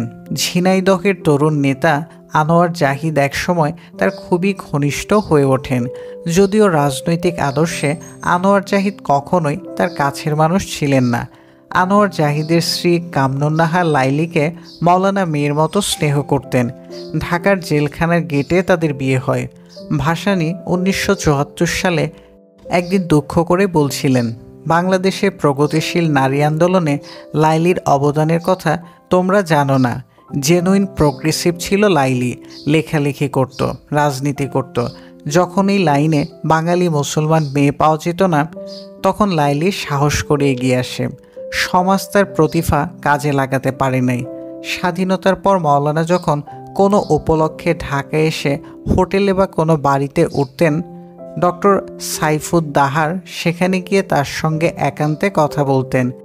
একদিন ডাক্তার দাহারের সঙ্গে এসব আলোচনা করছিলেন। ইসলামী সমাজতন্ত্র সমাজতন্ত্রই। 1970 সালে হঠাৎ ইসলামী সমাজতন্ত্র প্রতিষ্ঠার কথা বলার পর থেকে সবগুলো কমিউনিস্ট উপদলের নেতার সঙ্গেই মৌলানা ভাসানীর দূরত্ব স্পষ্ট হয়। তা সত্ত্বেও কমিউনিস্ট নেতারা মাঝে মাঝে তার সঙ্গে দেখা করতেন। কারণ তার দিক থেকে অথবা কমিউনিস্টদের দিক থেকে ব্যক্তিগত সম্পর্কের অবনতি হোক তা দুপক্ষের কেউই চাননি। তাদের মধ্যে সবসময় ব্যক্তিগত যোগাযোগ অব্যাহত ছিল। বাঙালি বামপন্থীদের ভুলভ্রান্তির তিনি সমালোচনা করলেও তাদের ত্যাগ ও বিপ্লবী চেতনাকে তিনি শ্রদ্ধা করতেন। স্বাধীনতার বছরখানেক পর একদিন সন্তোষে মৌলানার সঙ্গে দেখা করতে যান 2 জন গৌণ কমিউনিস্ট নেতা। তাদের সঙ্গে তিনি কিছুটা স্নেহের সুরে আক্রমণাত্মক কথা বলতে শুরু করলে তাদের একজন বললেন, হুজুর, আপনার ইসলামী বিশ্ববিদ্যালয়ে প্রগতিশীল ও বামপন্থীদের অথবা অমুসলমানদের কোনো স্থান হবে তো? ইসলামী বিশ্ববিদ্যালয়ের কথা রাখো, তোমরা কমিউনিস্টরা কি করতে পারলা তাই কও। আগন্তুকরা নীরব রইলেন। তিনি বললেন, ইসলামের নাম শুনলেই ঘাবড়ায়ে যাও, এটা ঠিক না। মানুষের ধর্মীয় বিশ্বাসকে অসম্মান করো না। এদেশের হিন্দু হোক, মুসলমান হোক, বৌদ্ধ হোক, প্রত্যেকেই নিজেদের ধর্মের প্রশ্নে দুর্বল। ইসলামিক ইউনিভার্সিটি সব ধর্মের জন্য খোলা থাকবে। তিনি বললেন, যে দেশের 85% মানুষ মুসলমান, সেখানে সমাজতন্ত্র প্রতিষ্ঠার আন্দোলন খাঁটি মার্ক্সবাদী থিওরি দিয়ে হবে না। ধর্মের কথাও জনগণকে বলতে হবে। তাদের বুঝতে হবে অর্থনৈতিক ও রাজনৈতিক মুক্তির পথে ধর্ম কোনো বড় বাধা হয়ে থাকবে না। আমার নবী সাম্যবাদী। আমার ইসলামে পুঁজিবাদের কোনো স্থান নাই, শোষণের কোনো স্থান নাই। আমার ইসলাম মানুষে মানুষে কোনো ভেদাভেদ বরদাস্ত করে না। বিশ্ববিদ্যালয়ের নাম কি হইল সেটা বড় ব্যাপার না, সেখানে কি শেখানো হয় সেটাই বড় কথা। তিনি আরও বলেন, আমার সমাজতন্ত্র সমাজতন্ত্রই, তার কোনো ইসলামী খ্রিস্টানি নাই। মুসলমানদের জন্য তা ইসলামী সমাজতন্ত্র, হিন্দুদের জন্য তার নাম হিন্দু সমাজতন্ত্র, বৌদ্ধদের জন্য তা বৌদ্ধ সমাজতন্ত্র, খ্রিস্টানদের জন্য তা খ্রিস্টান সমাজতন্ত্র। অর্থাৎ সমাজতন্ত্র সমাজতন্ত্রই। সংখ্যাগরিষ্ঠ মানুষকে সমাজতন্ত্রের সংগ্রামে সামিল করার জন্য ইসলামী সমাজতন্ত্রের কথা বলি। ভাসানীর কাছে সিরাজ শিকদারের প্রসঙ্গে, সশস্ত্র বিপ্লবী হিসেবে তখন সিরাজ শিকদারের খুবই খ্যাতি। প্রকৌশল বিশ্ববিদ্যালয়ের ছাত্র থাকা অবস্থাতেই মৌলানা ভাসানীর রাজনৈতিক মতাদর্শের তিনি ছিলেন সমর্থক। চীনপন্থী পূর্ব পাকিস্তান ছাত্র ইউনিয়নের একজন নেতা। বাংলাদেশ স্বাধীনতার পর সিরাজ শিকদার অবশ্য রাজনীতিতে ইতি টেনে আন্ডারগ্রাউন্ডে চলে যান। আত্মগোপনে থাকা অবস্থায় একাধিকবার তিনি সন্তোষে গিয়ে মৌলানার সঙ্গে সাক্ষাৎ করেন। একবার সাক্ষাৎকারের সাক্ষী মুক্তিযোদ্ধা আব্দুল কাদের সিদ্দিকী। মুক্তিযুদ্ধে তার অতুলনীয় বীরত্বের কারণে তখন তিনি বাঘা সিদ্দিকী নামে পরিচিত। মৌলানার তিনি বিশেষ স্নেহভাজন। কাদের সিদ্দিকী লিখেছেন, এক সকালে ডাক পড়ল সন্তোষে হুজুরের দরবারে। গিয়ে দেখি স্বাস্থ্যবান এক ভদ্রলোক বসে আছেন। ভদ্রলোককে আগে কখনো দেখিনি, পরেও না। হুজুরকে সালাম করে বসতে ভদ্রলোককে দেখিয়ে বললেন, কাদেরি, তুমি একে চিনো? ভালো করে দেখে বললাম, না হুজুর, মনে হয় না এর আগে কখনো দেখেছি। তুমি চিনতে পারো নাই? আমি না ভাবলাম তুমি এরে চিনবা। চট করে প্রসঙ্গ ঘুরিয়ে আমাকে দেখিয়ে বসে থাকা লোকটিকে বললেন, তুমি কি একে চিনো, এই কাদেরিকে? লোকটি হয়তো জানতো না মুক্তিযুদ্ধে আলোচিত কাদের সিদ্দিকীকে হুজুর কাদেরি নামে ডাকেন। আমি যেমন বলেছিলাম ওনাকে চিনতে পারিনি, তিনিও বললেন, না হুজুর, ওনাকে আমি চিনি না। হুজুর অবাক হয়ে বললেন, আরে একে তুমি চিনো না? ওর নাম কাদের সিদ্দিকী। প্রায় প্রতিদিনই না পত্রপত্রিকায় ছবি ছাপে, ভালো মন্দ কত লেখালেখি হয় ওর নামে। আমার ভক্ত মুজিবের চেলা কাদের সিদ্দিকীকেই তুমি চেনো না? তুমি চিনোটা কি? তুমি কি ছাতার বিপ্লব করবা? তুমি তো কিছুই করতে পারবা না। একসময় আমার দিকে দৃষ্টি হেনে বললেন, তুমি একে এখনও চিনো নাই কাদেরি? এ হইল বিপ্লবী নেতা সিরাজ শিকদার, আমার দোয়া নিতে আসছে। আমি ভাবলাম তোমারেও দেখাইয়া দেই, তাই ডাকছি। চলে যাওয়ার জন্য সিরাজ শিকদার ছটফট করছিলেন, তাই তাকে আর হুজুর আটকে রাখতে চাইছিলেন না। আমাকে হুকুম করলেন, কারো বাড়িতে মেহমান এলে তার নিরাপত্তার দায়িত্ব মেহমানদারদের। আমার বাড়ি থেকে যাবার পথে মুজিবের চেলারা যদি আটকায় তাহলে কি আর আমার সম্মান থাকে? আমি চুপ করে থাকায় আবার বললেন, কি হলো, থাকে? এরপর বললাম, না থাকে না। তাহলে ওকে নিরাপদে টাঙ্গাইলের সীমানা পার করে দেওয়ার ব্যবস্থা করো। আর 2-1 দিনের মধ্যে ধরা পড়লে তাহলে সে দোষও আমার হবে। আমার দোষ মানেই তোমার। মাথা নত করে বললাম, হ্যাঁ ঠিক বলেছেন। তাকে টাঙ্গাইলের সীমানা নয়, একেবারে নবীনগর পর্যন্ত পৌঁছে দেয়া হলো। ডালে হলুদ বেশি। গ্রামের সাধারণ মানুষের সঙ্গে চলতেন মৌলানা ভাসানী। গ্রামীণ জীবনের অতি তুচ্ছ বিষয়ও তার দৃষ্টি এড়াতো না।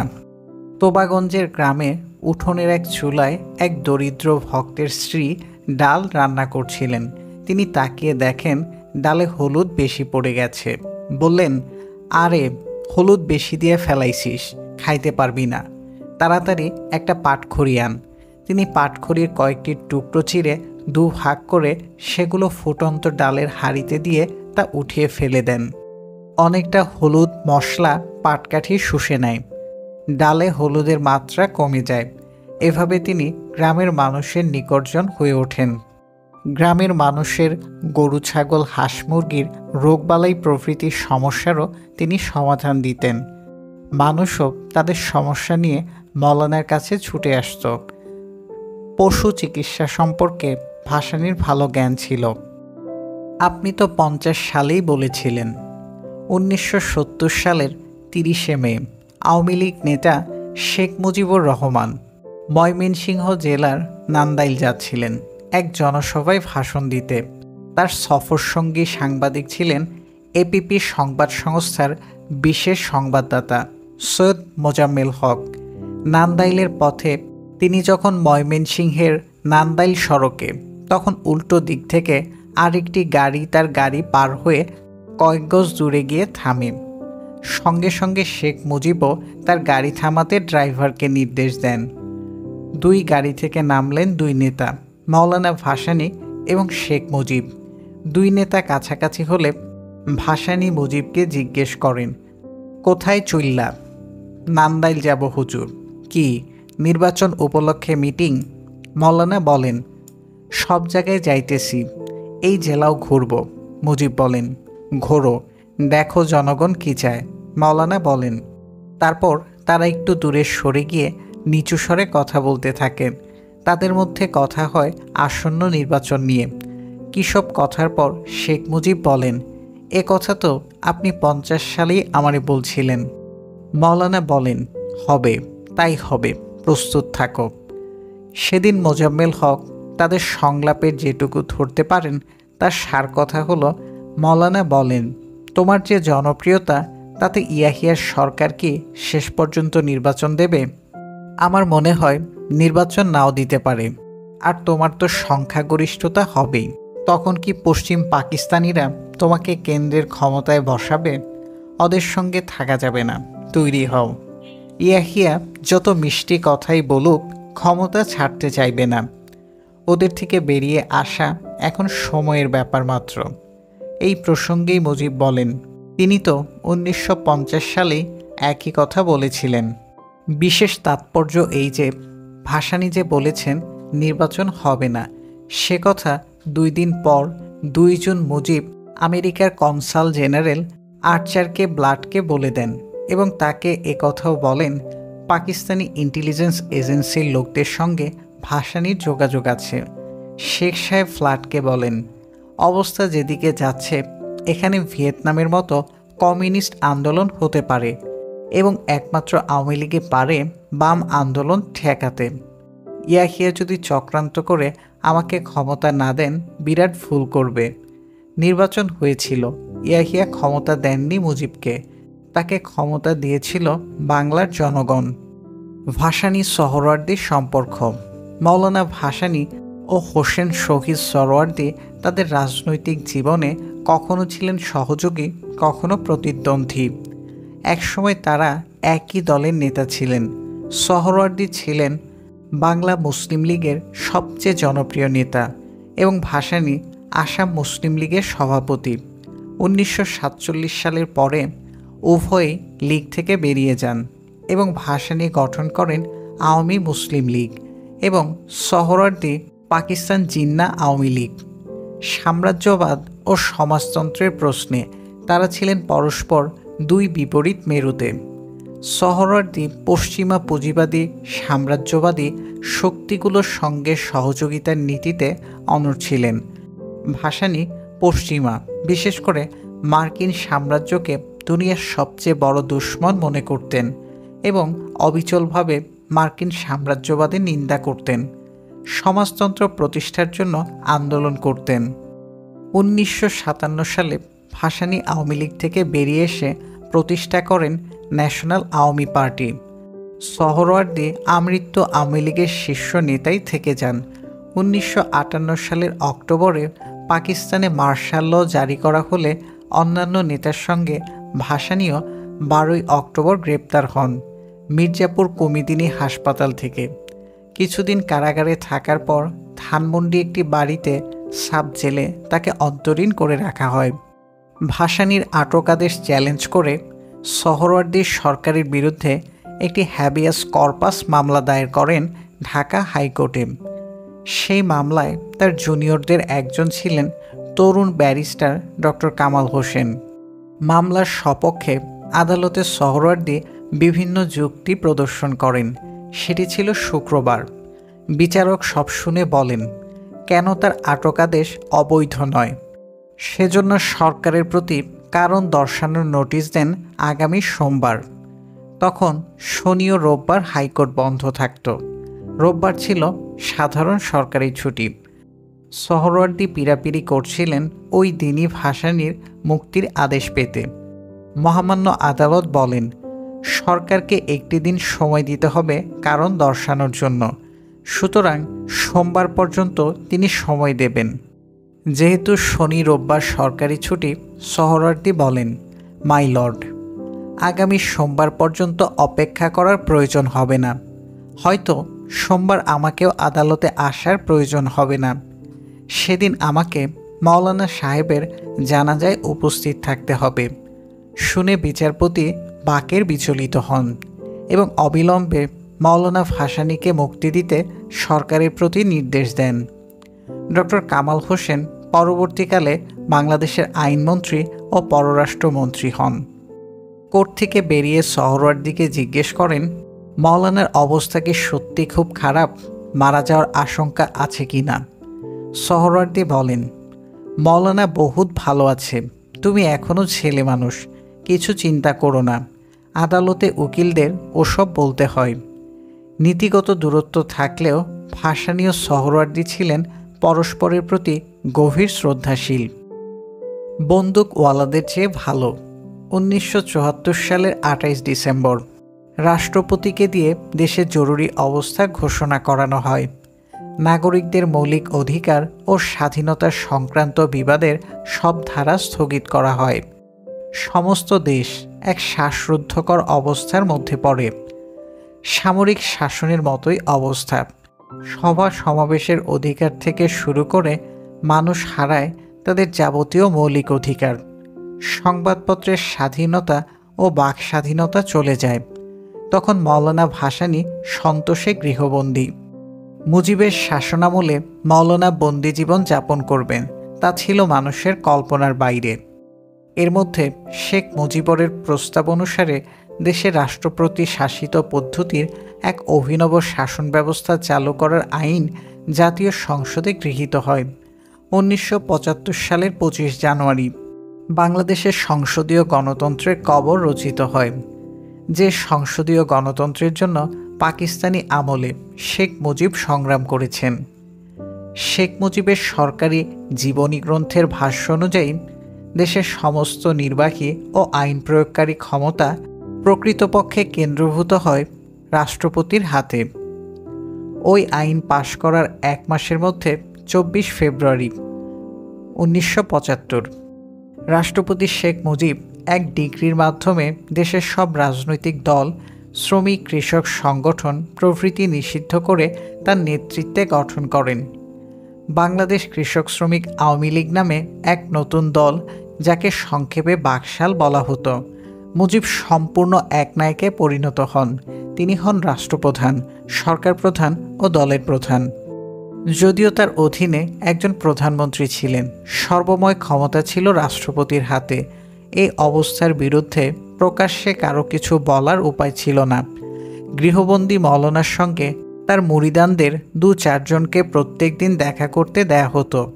গোয়েন্দারা সরকারকে জানান মুরিদানদের পরিচয়ে কোনো কোনো গোপন বাম সংগঠনের লোকও মাওলানার সঙ্গে দেখা করেন। পুলিশের বিশেষ শাখা ডিআইজি পর্যায়ে এক কর্মকর্তাকে শেখ সাহেব সন্তোষে পাঠান অবস্থার সরজমিনে দেখে আসছে। সাদা পোশাকে তিনি গিয়ে দেখেন 2-4 জন গরিব গোছের লোক মাওলানার ঘরে। কর্মকর্তা জিজ্ঞেস করেন তারা সেখানে কেন। চর এলাকার লোকজন, আমার মুরিদান, দেখা করতে আসে, বলেন মাওলানা। পরে তিনি কর্মকর্তাকে বলেন রাজনৈতিক লোকও যে দু একজন আসে না তা নয়। কাল একজন এসেছিল, সে এক বাম সংগঠনের ছোট নেতা। বলল, দেশ থেকে তো গণতন্ত্র গেল। আমি তারে বললাম, ঘরে বৈশা কথা কইলে কাজ হইব না। গণতন্ত্র পুনরুদ্ধারের জন্য আন্দোলন সংগ্রামের প্রস্তুতি নাও। মুজিব সব ক্ষমতা নিজের হাতে নিলেও সে তো বন্দুকওয়ালাদের চেয়ে খারাপ না। বন্দুকওয়ালা কারা? কর্মকর্তার প্রশ্ন। মৌলানা বলেন, সামরিক বাহিনী। মুজিবুর আছে, থাক, দেখি কি করে। এরপর সেনাবাহিনী ক্ষমতা নিলে তা হইব আরও খারাপ। ভাসানী মনে করতেন শেখ মুজিবকে আবার সংসদীয় গণতন্ত্রে ফিরে আসতে হবে। বাংলাদেশের জনগণ একদলীয় শাসন মেনে নেবে না। ওই পুলিশ কর্মকর্তা ছিলেন ASM শাহজাহান, পরবর্তীকালে তত্ত্বাবধায়ক সরকারের একজন উপদেষ্টা। শেষ বন্দি জীবন। 1974 সাল নাগাদ বাংলাদেশের রাজনৈতিক, সামাজিক ও অর্থনৈতিক অবস্থা বিপর্যস্ত হয়ে পড়ে। সেই সঙ্গে ছিল প্রাকৃতিক বিপর্যয়। দেশের অর্ধেক এলাকা বন্যায় ক্ষতিগ্রস্ত হয়। নিত্য প্রয়োজনীয় জিনিসের দাম নিয়ন্ত্রণে সরকারের কোনো উদ্যোগ বা ভূমিকা ছিল না। প্রতিদিন চাল, ডাল, তেল প্রভৃতির দাম বাড়ত। খাদ্যাভাব দেখা দিয়েছিল 73 থেকেই। 74-এ এসে তা ভয়াবহ দুর্ভিক্ষে পরিণত হয়। অনাহারী মানুষ প্রতিদিন রাস্তাঘাটে মরে পড়ে থাকত। এক পর্যায়ে সরকার লঙ্গরখানা খুলতে বাধ্য হয়, কিন্তু তাতেও লাখো মানুষের মৃত্যু রোধ করা সম্ভব হয়নি। রাজনৈতিক নেতা ও সরকারি কর্মচারীদের দুর্নীতি ছিল অভূতপূর্ব। প্রতিদিন মানুষ হতো গুপ্ত হত্যার শিকার। সরকারি দল ও বিরোধী দলগুলোর নেতাকর্মী পরস্পরের হাতে মারা পড়তেন। বিরোধী দলের উপর রক্ষী বাহিনী ও পুলিশের নিপীড়ন ছিল সীমাহীন। জিনিসপত্রের দাম ক্রয় ক্ষমতার বাইরে চলে গেলেও এক শ্রেণীর মুনাফাখোর, মজুতদার ও চোরা কারবারি রাতারাতি বিত্তবান হয়ে উঠেছিল। তাদের দমনে সরকার যতটা কঠোর হওয়া উচিত ছিল তা হয়নি। তাতে সাধারণ মানুষের মধ্যে দেখা দেয় অসন্তোষ। সব মিলিয়ে 1974 সালে বাংলাদেশে এক অস্বাভাবিক অবস্থা বিরাজ করছিল। সরকার তার বিরোধী ও সমালোচকদের প্রতি চরম অসহিষ্ণু আচরণ করছিল। মৌলানা ভাসানীর মতো নেতার জন্য এই পরিস্থিতিটি ছিল অসহ্য। তিনি সমমনা ও সাম্রাজ্যবাদ বিরোধী কয়েকটি দল নিয়ে একটি ঐক্যজোট গঠন করেন। তাতে তার ন্যাশনাল আওয়ামী পার্টি, আতাউর রহমান খানের বাংলাদেশ জাতীয় লীগ, অলি আহাদের বাংলা জাতীয় লীগ, অমল সেনের নেতৃত্বাধীন বাংলাদেশ কমিউনিস্ট পার্টি, হাজী দানেশের জাতীয় গণমুক্তি ইউনিয়ন এবং নির্মল সেনদের কৃষক শ্রমিক জাতীয়বাদী দল ছিল। ভাসানী ছিলেন এই জোটের নেতা। এই জোটের পক্ষ থেকে ঘোষণা করা হয় 74 সালের 29 জুন ঢাকায় প্রতিবাদ দিবস পালন করা হবে এবং ওই দিন পল্টনে অনুষ্ঠিত হবে এক জনসভা। কর্মসূচি ঘোষণার সঙ্গে সঙ্গে সরকার ঢাকায় 144 ধারা জারি করে। ঐক্যজোটের কোনো কোনো নেতাকে গ্রেফতারও করে। তাতে পরিস্থিতি আরও বিস্ফোরণমুখী হয়ে ওঠে। পল্টনের সভার জন্য জনগণ সমবেত হলেও তা পণ্ড হয়ে যায়। মৌলানাকে সন্তোষ থেকে গাড়িতে ঢাকায় নিয়ে আসা হয়। তিনি ওঠেন তার দলের মহাসচিব মশিউর রহমানের মগবাজারের বাসভবনে। ভাসানীর উপর সরকার তখন খুবই বিরূপ, কারণ তিনি সরকারের নানা কাজের কঠোর সমালোচনা করছিলেন। সরকার তার প্রতি অসহিষ্ণু হয়ে উঠেছে। সে আভাস তিনি পাচ্ছিলেন ক্ষমতাসীন অনেকের কথাবার্তা থেকে। যদিও সরকারে যারা ছিলেন তারা সবাই তার স্নেহভাজন ও একসময় ছিলেন সহকর্মী। তিনি ছিলেন প্রধানমন্ত্রী শেখ মুজিবুর রহমানের প্রতি দুর্বল। খুব ভোরে, প্রায় অন্ধকার থাকা অবস্থায় উঠে তিনি ফজরের নামাজ আদায় করে সন্তোষে দলীয় কর্মীদের তাগিদ দেন তাড়াতাড়ি রওনা হওয়ার ব্যবস্থা করতে। তিনি বলেন, অন্ধকার থাকতে থাকতে টাঙ্গাইল পার হতে হবে। সরকারের পুলিশ গোয়েন্দারা টের পেলে আটকে দিতে পারে। ঢাকায় পৌঁছন তিনি বেলা 11:30টার দিকে। মশিউর রহমান বাড়িতেই ছিলেন মৌলানার অপেক্ষায়। পৌঁছার সঙ্গে সঙ্গে তিনি তাকে ভেতরে একটি ঘরে নিয়ে যান। তিনি রহস্যজনক কারণে কর্মীদের বলতে চান এখনও মৌলানা ঢাকায় আসেননি। এর মধ্যে আতাউর রহমান খান, আমেনা বেগম প্রমুখ মশিউর রহমানের বাড়িতে আসেন, তাদের সঙ্গে কথা হয়, কিন্তু সারাদিন আর বের হননি মাওলানা। রাতে মশিউর রহমানের বাড়ি থেকেই তাকে গ্রেপ্তার করা হয়। সেটাই ছিল তার জীবনের শেষ গ্রেপ্তার হওয়া। সরকারের উচ্চ পর্যায়ে ও স্বরাষ্ট্র মন্ত্রণালয় থেকে সিদ্ধান্ত নেওয়া হয় ভাসানীকে আর মুক্ত রাখা ঠিক হবে না। তিনি সরকার বিরোধী আন্দোলনে নেতৃত্ব দিচ্ছেন, তাকে গ্রেপ্তার করা দরকার। বয়স বেশি হয়, 90 বছরের ওপর। কেন্দ্রীয় কারাগারে না ঢুকিয়ে সন্তোষে তার নিজের ঘরে বন্দি করে রাখা হবে। বিশেষ শাখার পুলিশ ASM শাহজাহান, পরবর্তীতে আইজি ও তত্ত্বাবধায়ক সরকারের উপদেষ্টা, তার ফোর্স নিয়ে মশিউর রহমান জাদু মিয়ার বাড়ি যান। তখন রাত 11টার মতো। মওলানা এশার নামাজ আদায় করে খাওয়া দাওয়া শেষ করেছেন মাত্র। অত রাতে পুলিশ আসার উদ্দেশ্য মওলানা ও জাদু মিয়ার কাছে অর্থপূর্ণই মনে হয়। মওলানা বলেন, এত রাইতে আইসলা, অ্যারেস্ট করবা? পুলিশ সুপার সম্মতিসূচক চুপ থাকেন। জাদু মিয়া বলেন, গ্রেপ্তার করতে এসেছেন, ওয়ারেন্ট কোথায়? গ্রেপ্তারি পরোয়ানা দেখান। জীবনে বহুবার গ্রেপ্তার হওয়া ভাসানী আইনকানুন সব জানেন। তিনি জাদু মিয়াকে বাধা দেন, চুপ করো জাদু, ওয়ারেন্ট ছাড়াও অ্যারেস্ট করতে পারে। ওয়ারেন্ট ছাড়া পুলিশের দারোগাই অ্যারেস্ট করতে পারে, আর সে তো SP। পুলিশ কর্মকর্তা সরকারি চাকরি করেন, তার দায়িত্ব তাকে পালন করতে হবে। সময় পার হচ্ছিল। SP শাহজাহান বলেন, হুজুর এবার উঠতে হয়। মওলানা বলেন, কোথায় নিবা? থানায় না জেলখানায়? না হুজুর, সন্তোষে আপনার বাড়িতে। ঠিক আছে, আইসই যখন চলো। আমার একটু রেডি হওয়ার সময় দাও। জি, আপনি তৈরি হয়ে নিন। সরকার আমারে জনসভা করতে দেয় নাই। প্রেসের জন্য আমার কিছু বক্তব্য আছে, সেই বক্তব্য দিয়া একটি স্টেটমেন্ট রেখে যেতে চাই। মওলানা জাদু মিয়াকে বলেন, কাগজ কলম দাও। জাদু মিয়া তার ডিকটেশন নোট করেন। তারপর মওলানা বলেন, চলো দেখি শেষ পর্যন্ত কোথায় নেয়। মওলানাকে নিয়ে SP শাহজাহান একটি জিপে ওঠেন। তাদের সঙ্গে অন্য গাড়িতে ছিলেন সশস্ত্র পুলিশের ফোর্স। সমস্ত শহর নীরব নিস্তব্ধ। তখন ঢাকা শহরে বেশি রাতে যানবাহন চলাচল করতো না বললেই চলে। দ্রুত গতিতে মওলানাকে নিয়ে ছুটছে গাড়ি ঢাকা টাঙ্গাইল সড়কে।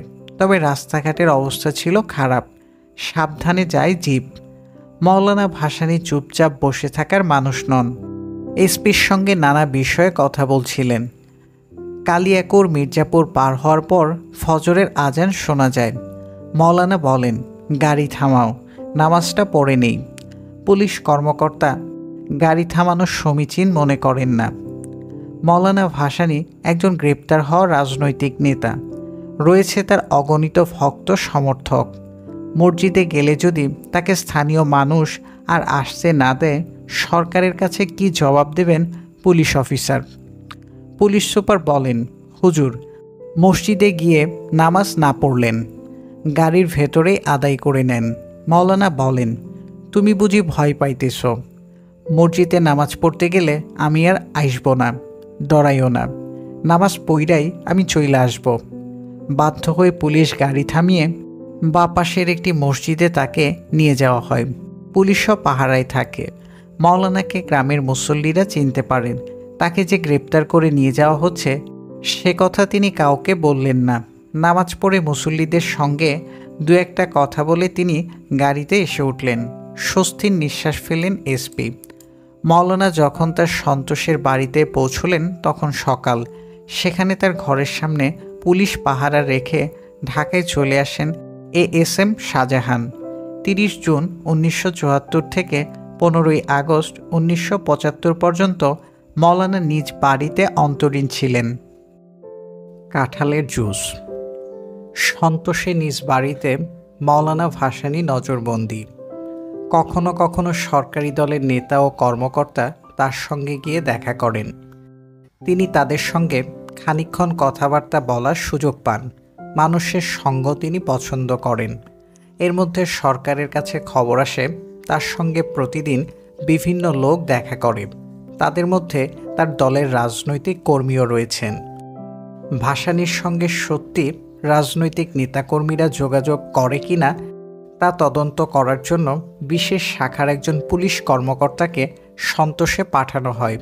তিনি এসপি ASM শাহজাহান। তিনি মওলানার কাছে জানতে চান তার কাছে রাজনৈতিক নেতাকর্মীরা আসে কিনা। মওলানা বলেন, তুমি কি জানো আমার পেশা কি?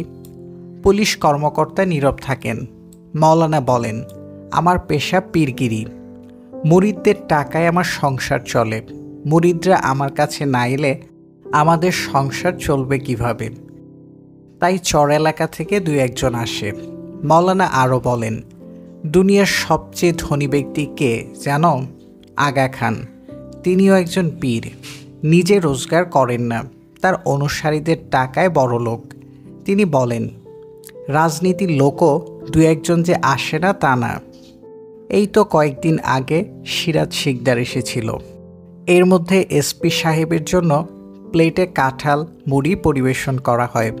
মওলানা বলেন, খাও, পুষ্টিকর ফল, কিন্তু গুরুপাক, বেশি খেলে গ্যাস হয়। তিনি আরও বলেন, আমাদের দেশে প্রচুর কাঁঠাল হয়, কিন্তু কাঁঠাল নষ্টও হয়। সংরক্ষণের ব্যবস্থা নাই। যদি বৈজ্ঞানিক উপায়ে কাঁঠালের জুস করা যেত তাহলে খুব ভালো হতো, অর্থনীতির উপকার হতো। সরকারের উচিত যেসব এলাকায় বেশি কাঁঠাল হয় সেখানে কাঁঠালের জুস তৈরির কারখানা স্থাপন করা। মক্কা শরীফে মওলানার অলৌকিক প্রতিকৃতি। ভক্তেরা মওলানা ভাসানীর জীবনের অনেক অলৌকিক ঘটনার কথা বলেছেন, যার কোনোটি বিশ্বাসযোগ্য, কোনোটি কল্পকাহিনী। কোনো মানুষ কতটুকু আধ্যাত্মিক ক্ষমতার অধিকারী তা পরিমাপের কোনো ব্যবস্থা নেই। মানুষ অনেক অবাস্তব ব্যাপার বিশ্বাস করে, আবার কেউ অনেক বাস্তব ব্যাপারকেও বিশ্বাস করতে চায় না। তার কারণ, মানব জীবন একটি রূঢ় বাস্তবতা হলেও জীবনের অনেক কিছুই রহস্যময়। মানব জীবনের সব রহস্য উদ্ঘাটন মানুষের শুধু বুদ্ধির দ্বারা সম্ভব নয়। উইটগেনস্টাইনের মতো অস্ট্রিয়ার বস্তুবাদী বিশ্লেষণী দার্শনিক পর্যন্ত স্বীকার করেছেন, রহস্যময়তাও মানুষের জীবনেরই অংশ। শ্রমজীবী সাধারণ নিপীড়ন মানুষের অধিকার অর্জনের জন্য অকৈশোর ভাসানী সংগ্রাম করেছেন। ধর্মপ্রাণ ও আধ্যাত্মবাদী ছিলেন অশৈশব। অল্প বয়সেই সংস্পর্শে আসেন জলেশ্বরের সুফি সাধক নাসিরুদ্দিন বগদাদির। তাছাড়া বাংলাদেশ, আসাম ও উত্তর ভারতের বহু আলেম, সুফি ও আধ্যাত্মিক সাধকের সংস্পর্শে আসারও সুযোগ হয়। নিজেও সাধনা করেছেন নিজের মতো করে। সারাদিন মানুষের সঙ্গেই কাটাতেন। ভিড় থাকত তাকে ঘিরে সবসময়। অবকাশ ছিল তার খুব অল্প। তার মধ্যেও বহু রাত কাটাতেন ইবাদত করে, নির্জনে ধ্যানমগ্ন অবস্থায়। তার আধ্যাত্মিক ক্ষমতা সম্পর্কে আমাদের পক্ষে বলা সম্ভব নয়, কিন্তু নিঃসংশয়ে বলা যায় তিনি ছিলেন একজন আধ্যাত্মিক সাধক। 1976 সালের নভেম্বরে হজে যাওয়ার জন্য তিনি সব প্রস্তুতি নিয়েছিলেন। ভিসা নেওয়া হয়েছিল, কিন্তু এর মধ্যে অসুস্থ হয়ে পড়ায় তাকে ঢাকা মেডিকেল কলেজে ভর্তি করা হয়। সেখানেই 16 নভেম্বর সন্ধ্যায় তিনি শেষ নিঃশ্বাস ত্যাগ করেন। তার মৃত্যুর সময়ের একটি ঘটনা অলৌকিক বলেই বোধ হয়। ফিলিপস বাংলাদেশ লিমিটেডের chairman wing commander Mohammad Abdul বাকি একজন ধর্মভীরু মানুষ। 1976 সালে তিনি সস্ত্রীক হজ পালনের জন্য মক্কা শরীফ যান এবং হজের আগে 3 মাস সেখানে অবস্থান করেন। কাবাঘরের সামনে মসজিদুল হারামে তিনি প্রত্যেক দিন নামাজ আদায় করতেন। হজের কয়েকদিন আগে তিনি আসরের নামাজ আদায় করছিলেন। তখন তার এক অলৌকিক অভিজ্ঞতা হয়। উইং কমান্ডার বাকি মওলানার রাজনীতির সমর্থকও ছিলেন না এবং তাকে কোনোদিন সামনাসামনি দেখেনওনি। তবে তার কনিষ্ঠ পুত্র ছিলেন ভাসানীর রাজনীতির একজন অনুরাগী। তার কাছে ভাসানীর প্রশংসা শুনেছেন। কাবাঘরের মুখোমুখি বসে আসরের নামাজ আদায় করে দোয়া দরুদ পাঠ করছিলেন খাস দিলে। সহসা তার চোখের সামনে ভেসে ওঠে একটি বিরাটাকার ঝাপসা প্রতিকৃতি। উদ্ভাসিত হয়ে ওঠে একটি মুখমণ্ডল, দীর্ঘ সাদা দাড়ি বিশিষ্ট একটি মুখ। প্রথম তিনি মনে করেন এটি তার বহু আগে পরলোকগত পিতার মুখ। কিন্তু তখনই লক্ষ্য করেন এ মুখ তার পিতার নয়, মৌলানা ভাসানীর, তার নিজের ভাষায়। Suddenly a blurred large size portrait with the head and face started appearing before my closed eyes. Initially, while the portrait was still very hazy, I thought it may be my beloved late father. Slowly it appeared in brilliant form and it was Maulana Bhashani. I instantly prayed to Almighty Allah for him. পরদিন wing commander বাকি একজন বাংলাদেশি হাজিকে ব্যাপারটি বলেন। সব শুনে তিনি বলেন, মৌলানা সাহেব যে মারা গেছেন তা নিশ্চয়ই শুনেছেন। উইং কমান্ডার বাকি বলেন, না তো, তিনি যে ইন্তেকাল করেছেন আমি জানি না। হাজি বলেন, যেদিন সন্ধ্যায় আপনি মৌলানা সাহেবের ছবি দেখেছেন সেদিনই তিনি মারা গেছেন। মৌলানার ভক্তদের বিশ্বাস, মারা যাওয়ার কারণে তিনি হজ পালন করতে না পারলেও তার পুণ্যাত্মা ঠিকই মক্কা শরীফে গিয়েছিল। তিনি সেবার তার কাঙ্ক্ষিত হজ ঠিকই পালন করেছেন। বিভিন্ন ভাষণ থেকে কয়েকটি উদ্ধৃতি। পূর্ব পাকিস্তানের অবস্থা পাঞ্জাবের অবস্থা হইতে সম্পূর্ণ স্বতন্ত্র। পাকিস্তানের জন্মের পর হইতে সমস্ত সুযোগ সুবিধা ক্ষমতায় অধিষ্ঠিত দলের পশ্চিম পাকিস্তানের সমর্থকদের উপর বর্ষিত হইয়াছে। তথায় নতুন স্কুল, কলেজ, বিশ্ববিদ্যালয় প্রতিষ্ঠিত হইয়াছে। পূর্ব পাকিস্তানের লোকদিগকে বাদ দিয়া পশ্চিম পাকিস্তানের লোকদিগকে সামরিক বাহিনীতে অধিকতর পরিমাণে চাকরিতে নিযুক্ত করা হইতেছে। সাহায্যের নাম করিয়া পাঞ্জাবে কোটি কোটি টাকা খরচ করা হইতেছে। অবশ্য আমার পাঞ্জাবি ভাইদের সাহায্য ও অন্যান্য সুযোগ সুবিধা লাভ করাতে আমি মোটেই ঈর্ষান্বিত নই, কিন্তু ইহার পিছনে যে রূঢ় অভিসন্ধি আছে তাহাই আপত্তিজনক। আমি উপলব্ধি করিতে পারিয়াছি, যত সরকারি বদলি করি না কেন ফলোদয় হইবে না, যদি না শাসকবর্গ চরিত্রবান হয়। শাসক চরিত্রবান হইলে গোটা সমাজটাই কল্যাণময় পূত পবিত্র পরিবেশের দিকে ধাবিত হয়, আর চরিত্রবান লোকেরাই কেবল আল্লাহর রাজত্ব কায়েম করিতে পারে।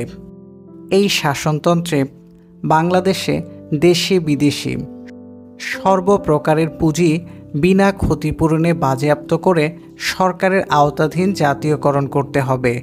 এই দেশের সমস্ত জমি জাতীয়করণ করতে হবে বিনা ক্ষতিপূরণে। বর্তমান দুনিয়ায় দেশ ও বিদেশে শতাধিক রাজনৈতিক মতবাদ ও দল রহিয়াছে, যেমন সামন্তবাদ, পুঁজিবাদ, সমাজতন্ত্রবাদ, সাম্যবাদ, জাতীয়তাবাদ, সুবিধাবাদ, ম্যাকিয়াভেলিবাদ, আরও কত কি বাদ অন্ত নাই। ঠিক তেমনি দেশে ও বিদেশে বর্তমানে বহু ধর্মের প্রচলন রহিয়াছে, যেমন ইসলাম ধর্ম, হিন্দু ধর্ম, খ্রিস্টান ধর্ম, জৈন, ইহুদি, বৌদ্ধ প্রভৃতি ধর্ম। আবার ধর্মের মধ্যে মাযহাবের পার্থক্য রহিয়াছে, কাস্টের বিরোধ রহিয়াছে। এই দুনিয়ায় প্রত্যেকেই নিজ নিজ ধর্মকে বড় বলিয়া দাবি করে এবং নিজ ধর্মের জন্য প্রাণ দিয়া থাকে। সুতরাং রাজনৈতিক দলমতের বিরোধের সঙ্গে আদর্শীয় বিরোধ যোগ করিলে কল্পনাতীত মতবিরোধ চোখের সামনে ভাসিয়া উঠিবে, মতবিরোধের মহাসমুদ্রই দেখিতে পাওয়া যাইবে। তখন এই সমুদ্রে সাঁতার কাটিয়া সমস্যার তরি পার করা অনেকের পক্ষেই সম্ভব হইবে না। আমার মতে বিরোধকে আরও না বাড়াইয়া মতবিরোধের ক্ষেত্রকে কমাইয়া আনার মধ্যেই সমস্যার সমাধান সহজতর হইবে। নিত্য পরিবর্তনশীল এই বিশ্বে যে অনুসারী দিগকে বুঝিয়ে লইতে হবে, তন্মধ্যে কমিউনিস্টদের বস্তু সর্বস্ব চিন্তাধারা সম্পর্কে মানব জাতি, বিশেষ করিয়া মুসলিম জাহান হতাশ হইয়া পড়িয়াছে। এই পার্থিব জীবনে খাওয়া পড়ার সংস্থানের পরও মানুষের অপর একটি চাহিদা থাকিয়া যায়, তাহা হইল আধ্যাত্মিক উপলব্ধি। উহা সংসার জীবনের সুখ দুঃখ, ভালোবাসা, সৃষ্টি জগতের রহস্য, সামাজিক পারিবারিক বন্ধন ইত্যাদি ক্ষেত্রেও বিরাজ করিতেছে। কমিউনিস্টরা অদৃশ্য ভাবমূলক জীবন বোধের ধার ধারে না। তাই তাহারা মানুষের সামগ্রিক চাহিদা পূরণ করিতে পারে নাই। আল্লাহর নামে ব্যক্তিগত মালিকানার উচ্ছেদ করিলে যেমন পার্থিব সুখ স্বাচ্ছন্দ্য আসিবে, তেমনি আধ্যাত্মিক উপলব্ধিরও একটি যোগসূত্র কায়েম থাকিবে। আফসোসের বিষয়, এক শ্রেণীর আলেমোলামা ইহা মানিয়া লইতে চান না। হুকুমতে রাব্বানিয়ার কথা বলিলে তাহারা নাখোশ হইয়া ওঠেন। আবার শেখ মুজিবের ভাওতাবাজির সমাজতন্ত্র মোনাফেকির ধর্মনিরপেক্ষতা ঠেকাইয়া রাখিতে না পারিয়া পরোক্ষভাবে স্বীকার করিয়া লইয়াছেন। তাই বলিয়া আমি হাল ছাড়িয়া দিতে পারি না। উহাতে আমার কোনো প্রকার খোদা পছন্দি নাই। আমি চাই আল্লাহর উদ্দেশ্যে হুকুমতে রাব্বানিয়া কায়েম করিয়া হিন্দু, মুসলিম, বৌদ্ধ, খ্রিস্টান প্রভৃতি সম্প্রদায়ের মানুষের পার্থিব ও অপার্থিব চাহিদা পূরণ করিতে। ইহার সঙ্গে ধর্মীয় আচার অনুষ্ঠানের কোনো সম্পর্ক নাই। তাই সব ধর্মাবলম্বী উহার উপকারিতা ভোগ করিতে পারিবে। নিজ নিজ ধর্মীয় দর্শনের ভিত্তিতে প্রতিটি মানুষের আধ্যাত্মিক উন্নতি ঘটিবে, ইহাই আমার কামনা। যে কেউ প্রশ্ন করিতে পারেন, হুকুমতে রাব্বানিয়া কিভাবে অমুসলমানদের আপন করিয়া লইবে? যাহারা রুবুবিয়াতের মর্ম বোঝেন না, তাদের এই প্রশ্ন করা খুবই স্বাভাবিক। রুবুবিয়াত কোনো ধর্মের কথা নহে, উহা বিশ্ব ব্রহ্মাণ্ডের একটি স্বতঃসিদ্ধ বিধান। তাই হিন্দু, মুসলিম, বৌদ্ধ, খ্রিস্টান সব মানুষের জন্য হুকুমতে রাব্বানিয়া, অর্থাৎ যে দেশে রুবুবিয়াতের আদর্শ রাষ্ট্রীয় ভিত্তিতে কায়েম হয়েছে, তাহা কল্যাণকর বই অকল্যাণ কিছু নয়। মুসলমানদের জন্য যিনি রব বা পালনকর্তা, বিবর্তনকারী প্রভু, হিন্দুদের জন্য তিনি একই বিধানে আলো, হাওয়া, ফলপানি, বস্ত্র, খাদ্য সবই যোগাইতেছেন। একমাত্র রুবুবিয়াতের আদর্শই মানুষে মানুষের ভ্রাতৃত্ব প্রতিষ্ঠা করিতে পারে। রুবুবিয়াতের আদর্শকে নফসানিয়াত, অর্থাৎ আমার নিমিত্ত, আমার উদ্দেশ্য, আমার লক্ষ্য ইত্যাদি দৃষ্টিভঙ্গি, মূল্যবোধ, চিন্তাধারা লুপ্ত করিয়া ফেলে। আলেম, ওলামা ও কমিউনিস্টরা দুই দিক থেকে জীবনের একই ব্যাখ্যা করিয়া বসেন, যা সূক্ষ্ম সঠিক দৃষ্টিতে নফসানিয়াতেরই নামান্তর। তাই নফসানিয়াত কখনো জাতি, ধর্ম নির্বিশেষে সব মানুষের সমভাবে কল্যাণ সাধন করিতে পারে না, পারিবে শুধু রুবুবিয়াত, যাহা পালনবাদের ভিত্তিতে রাষ্ট্রীয় সব ধরনের সমস্যার সমাধান করিয়া থাকে।